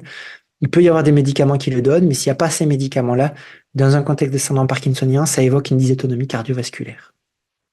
Merci pour la présentation. Est-ce que dans les deux cas, il y a une atteinte des noyaux gris centraux au niveau du locus niger? Oui, parce que le locus niger, c'est ce qu'on appelle la substance noire, et donc c'est souvent atteint dans les deux maladies. Est-ce que le DaT-scan peut participer au diagnostic différentiel? Oui, c'est ce que je disais tout à l'heure. Le DaT-scan va être toujours anormal dans la maladie de Parkinson. Il va commencer par les régions postérieures et se propager vers l'avant, et il va être toujours asymétrique. Ça, c'est la maladie de Parkinson. Le DaT-scan dans la maladie de Lewy, il peut être comme de la Parkinson ou symétrique, plus diffus sur l'ensemble des noyaux gris centraux, et il peut être normal jusqu'à 25% des cas, 20-25% des cas en fonction des études. Mon père a eu une MCL diagnostic inaugurale post-chirurgicale, fluctuation très importante, absence de contact, échange totalement normal, mais perte de mémoire immédiate. J'ai pas de questions là-dessus. En 10 ans, j'imagine que c'est en dosant la lévodopa dans le sang, le médecin peut-il réaliser le diagnostic différentiel? Pas du tout. La lévodopa plasmatique est un extrêmement mauvais biomarqueur biologique. On ne s'en sert pas du tout. Est-ce qu'il peut y avoir deux démences dans la même temporalité? Oui, malheureusement, il est tout à fait possible d'avoir deux maladies à l'origine de troubles cognitifs. Et en fait, c'est une des découvertes de ces dernières années. Les mécanismes Lewy, Parkinson, Alzheimer sont très intriqués, et qu'il y a une proportion non négligeable de patients qui ont en fait deux maladies neurodégénératives. Et donc, c'est très typiquement les patients qui ont des présentations un petit peu atypiques d'une maladie. On s'est dit, mais c'est bizarre, ça ressemble un peu à l'Alzheimer, un peu à Lewy, un peu. Et donc, ces présentations complexes, probablement, en fait, de manière sous-jacente, il peut y avoir plusieurs maladies neurodégénératives associées chez un même patient. Et donc, c'est probablement ce qui explique l'atypicité de certaines présentations cliniques, probablement aussi ce qui explique la précocité de certaines formes de maladies, puisqu'évidemment, s'il y a deux maladies neurodégénératives, forcément que le cerveau est abîmé de manière beaucoup plus rapide et beaucoup plus précoce. Donc malheureusement, oui, c'est possible. Les médecins doivent être plus formés à l'MCL et cela aiderait aussi surtout au diagnostic différentiel. Je suis d'accord. Est-ce que la Parkinson peut se transformer en MCL ou inversement? Eh bien non. En fait, le Parkinson peut évoluer vers le stade des troubles cognitifs majeurs, mais il restera cette dopasensibilité des traitements dopaminergiques. Il va y avoir tout un chevauchement dans les formes tardives de la maladie avec les hallucinations, les fluctuations de vigilance, les hallucinations, les troubles axiaux, les chutes, l'hypotension orthostatique. Mais il restera cette dopasensibilité qui fait le cœur de la maladie de Parkinson, alors qu'elle n'y est pas dans la maladie de Lewy. Donc en fait, c'est pas un Parkinson qui devient un Lewy, c'est un Parkinson qui devient des troubles cognitifs importants secondaires à la maladie de Parkinson. Alors que la maladie de Lewy, c'est une maladie avec des troubles cognitifs et un syndrome parkinsonien qui n'est pas dopasensible. La question suivante, Abilify psychotrope donné à une personne ACL, donc j'imagine que c'est maladie de Lewy. Alors l'Abilify est un neuroleptique qui est très en vogue dans les maladies neurodégénératives. Il est de plus en plus utilisé dans Alzheimer et apparenté. J'ai pas de connaissances là d'essais thérapeutiques dans la maladie de Lewy et le syndrome parkinsonien. Je crois qu'il y a des études qui sont sorties récemment ou qui vont sortir, mais je ne m'arrêterai pas à les commenter là. Je n'ai pas assez de connaissances fermes pour répondre. Le manque de dopamine systémique peut-il prédire risque de Parkinson ou conclure une maladie de Parkinson? Je ne sais pas si le manque de dopamine systémique veut dire prise de la dopamine dans le sang. C'est un très mauvais marqueur, il faut l'oublier et ne pas s'en servir. Et ne surtout pas payer pour tout ce qu'on peut vous vendre sur Internet avec ces biomarqueurs-là. Bonjour, pour les troubles cognitifs, il peut y avoir des troubles visuospatiaux et un syndrome dysexécutif, ou c'est l'un, soit l'autre. Non, il peut y avoir les deux. Il peut y avoir les troubles visuospatiaux ou exécutifs, ou les deux. Les syndromes exécutifs est très marqué dès le début de la maladie et les troubles visio-spatiaux peuvent coexister. Oui, ça peut coexister et ce qu'on disait, ils peuvent coexister, ils peuvent être là l'un après l'autre. Progression des troubles de la marche, action à mener, la kiné, et encore la kiné. L'activité physique, alors ça, j'encourage à l'activité physique adaptée. Il y a de plus en plus de solutions de développement. Et puis un petit peu des traitements dopaminergiques avec un peu de lévodopa et puis parfois un petit peu même le zonisamide, qui est un traitement antiépileptique que l'on peut utiliser à faible dose. Quelle est la différence de sensibilité entre le TEP-DOPA et le DAT-SCAN en termes de sensibilité et de spécificité? Alors, pour expliquer la différence entre TEP et DAT, ce sont des techniques d'acquisition qui ne vont pas être les mêmes. Et dans les deux cas, on va aller marquer la terminaison du neurone qui fabrique la dopamine. Et en fonction de vous utiliser une caméra TEP ou une caméra DAT, ça ne s'appellera pas pareil, mais vous allez chercher à cibler le même neurone. En pratique de routine, la TEP et le DAT sont censés être à peu près équivalents en termes de sensibilité et de spécificité. En termes de recherche sur les phases les plus précoces, le DAT-SCAN est censé être un petit peu plus fiable que le TEP. Donc, c'est pour ça que le DAT-SCAN s'est beaucoup développé, sauf qu'en fait, le DAT-SCAN, ça coûte très cher, ça coûte 1 000 € pièce. C'est très long à faire, hein, il faut 3-4 heures pour faire un DAT-SCAN. C'est pour ça que de plus en plus, les centres de radiologie nucléaire développent la TEP-DOPA, parce que c'est beaucoup moins cher pour la Sécu, parce que c'est plus rentable aussi, il faut le dire, pour le laboratoire, et que c'est fait en 20 minutes, alors qu'un DATCAN, ça prend 3 ou 4 heures. Donc la TEP-DOPA se développe pour toutes ces raisons de coût, de rapidité, de rentabilité, et c'est globalement à peu près aussi efficace l'un que l'autre en pratique de routine, même si sur les phases très précoces, le DATCAN est un petit peu supérieur à la TEP. Atteinte subcorticale par scanner. Scanner, aucune utilité. C'est un examen devenu archaïque. On se fie pas à ça. Merci, docteur Laurent. Vous êtes le premier à évoquer les mains violacées comme critère. Neuroangiocardio, personne n'a fait le lien avec MCL. Ce n'est pas un critère, c'est un signe évocateur, mais c'est pas un critère. Mais oui, effectivement, c'est un élément que moi je me sers pas mal. Est-ce qu'on peut déterminer la MCL dans les prises de sang? Non, pas encore. Peut-être dans 5 ou 10 ans, on l'espère, mais ce n'est pas encore disponible. Les mains violacées ou alors peuvent s'associer à un problème de microcirculation. ARN messager possible pour soigner ensuite. Ah, et alors ça, c'est une très bonne question.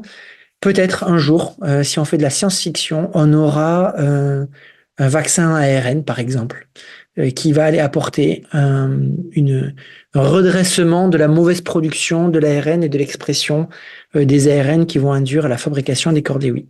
C'est de la science-fiction. Ça fait partie des espoirs, hein, clairement. Est-ce qu'avec un vaccin, on va pouvoir aller apporter 1, 2, 3, 4 ARN messagers qui vont faire en sorte que l'organisme produise ces ARN messagers et qui vont aller bloquer la fabrication du cordéoïde? Ça serait super. Mais aujourd'hui, c'est encore de la science-fiction.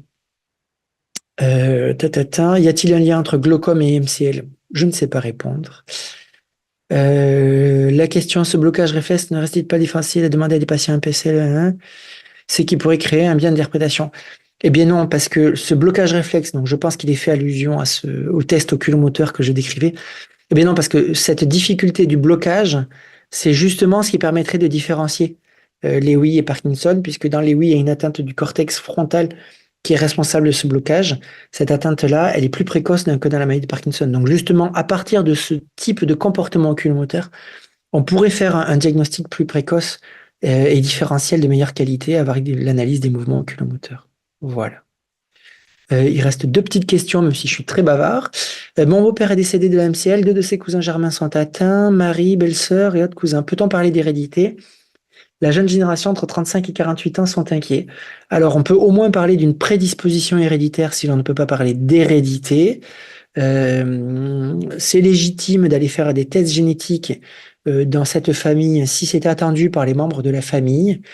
Il faut bien entendu faire un test génétique auprès d'un service habitué et habilité à faire des tests génétiques, parce qu'on ne manipule pas les tests génétiques de manière psychologique et de manière psychologique familiale. Il faut faire attention à ce qu'on fait en termes de tests génétiques.